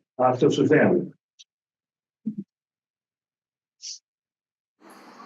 Sure. And just to start, I do want to echo what others have said and say congratulations on the great work of getting toluene and fluorine lowered in some of these products. That's a fantastic accomplishment. I'm addressing question number 2 here on the failure to comply. And I agree with what others have said about using social media as a tool to get the news out there that there are companies that are on this FTC list, or manufacturers that are on the FTC list. But what about, and I don't know what the possibility of this is, but collaborating with groups like EWG, the Environmental Working Group, that does a lot of promotion of products that are safer and getting out information about products that are less safe or less ideal, and having some sort of way of sharing information on their website or through consumer reports, places that are very visible that people go to get information about product safety.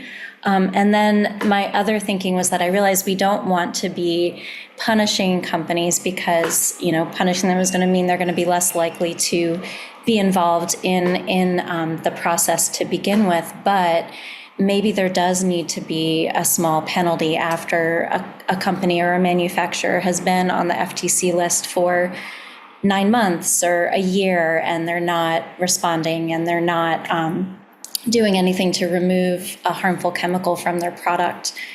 Maybe there is a space for a penalty at that point.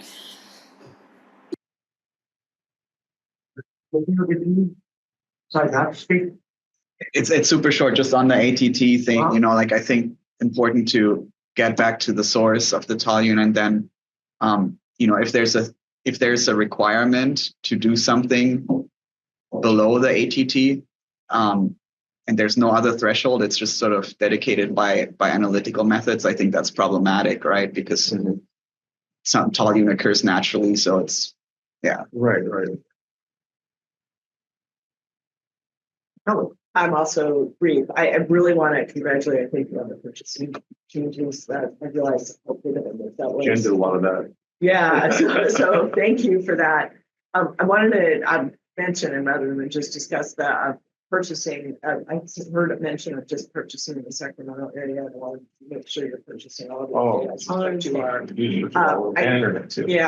We saw on pesticides some special things happening just in the Sacramento area to target DPR and staff to make them think there were things happening elsewhere. So it's really, really important that you get elsewhere. We have, I have staff in my unit that are in Southern California as well. So we've been pretty, and then in the Bay Area as well. In fact, Ashley's down in our Berkeley office. So we've been geographically diverse as well as source. We went everywhere from, big box stores and internet sales to little weird kind of wholesale shops that were filling a niche market somewhere. And as much as we can. Yeah, a lot of real different communities in different parts of the state too, right? So that's another reason to make sure that you're getting the different kinds of products that are targeting specific kinds of communities. In fact, we looked at some like dollar stores, and higher end stores, but some products that were like $50 a bottle, and some products that were, really inexpensive a bottle. Just differences. Yeah, again, I saw this with pesticides, like stuff was showing up in Chinatown that was from China that was totally Chinese chocolates. Definitely remembers that. And other put things inside of like skin owners. The self-date is, I think, a really good idea to deal with it. That's a common tool. It's used in a lot of product regulatory programs. It sets a clear expectation. And it can be set based on typical retailer campaigns. So that's something that retailers and industries can give you some information on. I kind of hesitate to bring this up, but I think it should, is that you should be considering something about take-back provisions and disposal when you do a self-ID. Think about those other things, because you don't know what will happen to it. A lot of liquid products like them to go down the drain in a way that can be helpful. Mike mentioned manufacturer targets. My experience with that is the manufacturer target needs to be well below the AAT, and you probably don't talk about that in your AAT setting process. And I also want to second my personal appreciation for this work and its impact. When benzene came out of nail polish back in the 80s, and it switched to toluene, I stopped wearing nail polish because every time I put it on, I get made because of the toluene exposure. And just recently, I tried it again, and I could put nail polish on. A small little joy. It's not a necessary thing. That it just reminds me that this program has impacted all these really different areas, and I just am thrilled you all. I didn't mention one of the other things that we're doing is collaborating with others as well during the presentation, both internally but also externally with other programs like CDPH has their whole cosmetics right? And we've found some that may be mislabeled and or may have misleading labeling and so forth regarding their ingredients. So we're talking to those folks about, they could be violating some other requirements, regulatory or statutory requirements, and we're looking into that as well. So we'll be pursuing that approach as well. Okay, Brian, keep us going here. So we're going to do Art, and then Julie, and then wrap it up. Great, thanks, Mike. Just one other comment about toluene and nail products. I sat in on a presentation by the California Healthy Nail Salon Collaborative, and they share that there are almost 130,000 active licensed manicurists and cosmetologists in the state of California, and over 80% of those are Vietnamese or Vietnamese Americans, many of whom are low-income, immigrant, or refugee women of childbearing age. So getting toluene out of those nail products, I mean, that's just a really amazing thing. So I want to say to the SCP staff that you guys are making a difference and you guys are doing good. Congratulations. Go ahead. Just a quick thought on terms of the sell-through date and, when is it in commerce? Do you have the option to ask them to do recalls of products that are out in the market and that they need to bring them back in now that they're no longer within compliance? So it could be a reg response in terms of our use restriction, but if they don't ever submit an AA, we don't get the reg response. So sure, we'd have to think about how we could do that. Thank you. I had one comment, just for thought, is on the last question on how old is something. Talk to your folks, your friends over at CARB. They require date coding on packages that are regulated under CARB for VOCs. So like the nail polish should have date coding on it, and CARB knows how to decode it. Wow, I did not know that. Actually, there they should be some use a way. sell-through scheme. They say for years because they have had challenges with getting it. We talked to them about it, but we should talk to them again because We have talked to them. That's why I never maybe heard about this before. We'll ask. I will reach out. and And we ask. require it that they're using the sell-through date. But there's maybe some ways we could capitalize on it. Yeah, and maybe make them do something. Okay, again, apologies to Rob that we're going to cut this short. You got a late start, so it wasn't, you guys, it took too long, but you did a great job. And I'm going to turn it to Robin. Thank you so much, Mike, and thank you to everybody here, both remotely and also in the room today. Really appreciate all of the support, the continued support, and the new support from our panel members. It's been really a terrific meeting, and I've learned a lot over the past couple of days. And I also want to thank Dr. Jack Reinhardt, who I believe is still on the line. Today is your last GRSP meeting, I hear, and so I send my regrets that I haven't had the opportunity to meet you in person, but I greatly appreciate all of your contributions to the GRSP over the years. And I know the team has said the same to me as well. I also want to extend a big thank you to our project team. Kyle, could you please raise your hand?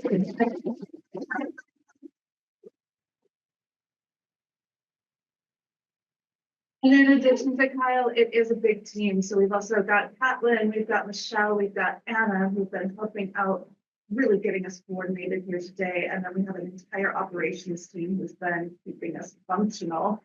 So big thanks to Paul, thanks to Anella, to Batu, to Heather, our facilitator, Alex, who's been keeping us on track. And we've got a very robust team of volunteers who've been stepping up for note taking and for escorting people upstairs and down. And so it's an all hands on deck effort. And I really want to thank everybody for that. We mentioned a couple of potential topics for our next meetings. I think the AAT is a great idea to take under consideration. I think that's a very juicy topic and it would allow us to continue this conversation here today. And then I believe that we may also have other topics to discuss at our next meeting, including potentially our regulatory response for spray foam systems and some of the lessons learned. Thank you very much, Robin. And I want to toss in thanks to Anila, who has done a lot of work keeping us fed, happy, organized. So big thanks to her as well as all the staff already mentioned. And I'm going to do a double thanks here because many of you have noticed me picking up my phone, obviously even on screen. I am not playing Royal Match or something. Alex and Kyle are keeping me in line. We have a chat going so that I can stay on track. And I truly appreciate that. With my limited technological skills, I couldn't get my phone to connect to the meeting to see who was raising their hand and other things. But the staff has been wonderful. I want to echo that. And I also want to say thank you to all the panel for putting up with some of the changes as we went along, but just for your thoughtful comments, for preparing ahead of time. I hope that the background document, we adjusted that based on your comments. If that was juicy enough, you guys always do a great job. And it is such a pleasure to be a member of this team and to hear what you have to say. And I will reiterate what I have always said is you guys make me feel stupid because you're so brilliant and you bring so many great perspectives and really add something to the program. The staff here, they're brilliant. They're doing a great job. So thank you for that. Please do, if you have comments on how things could be, what went well, what didn't go well, how we could improve as we do these meetings, send those to me if you want, send those to the staff if you want, however you want to pass that along. Text me later today. We try and keep improving and keep things rolling on. Even if the 12:30 time works, for you guys to catch flights, or to drive home. If you're going to say, I don't know, we could go to 1 o'clock, 12:30 doesn't matter. Good to know. If you want to say no, please end at 12 instead. You've limited me. Perfectly fine comment. So again, thanks to everyone. A reminder that there is, for those available, a group lunch at Bangkok at 12, which is a good place, and it's easy walking. And I doubt that we'll be sitting outside. So, although the sun is shining now. Yeah. And also as a reminder that anytime after the meeting, we are needing to comply with Faculty Team Open Meeting Act. So please do not discuss our topics outside of these meetings. Unless anyone else has something they need to say, I will during the meeting.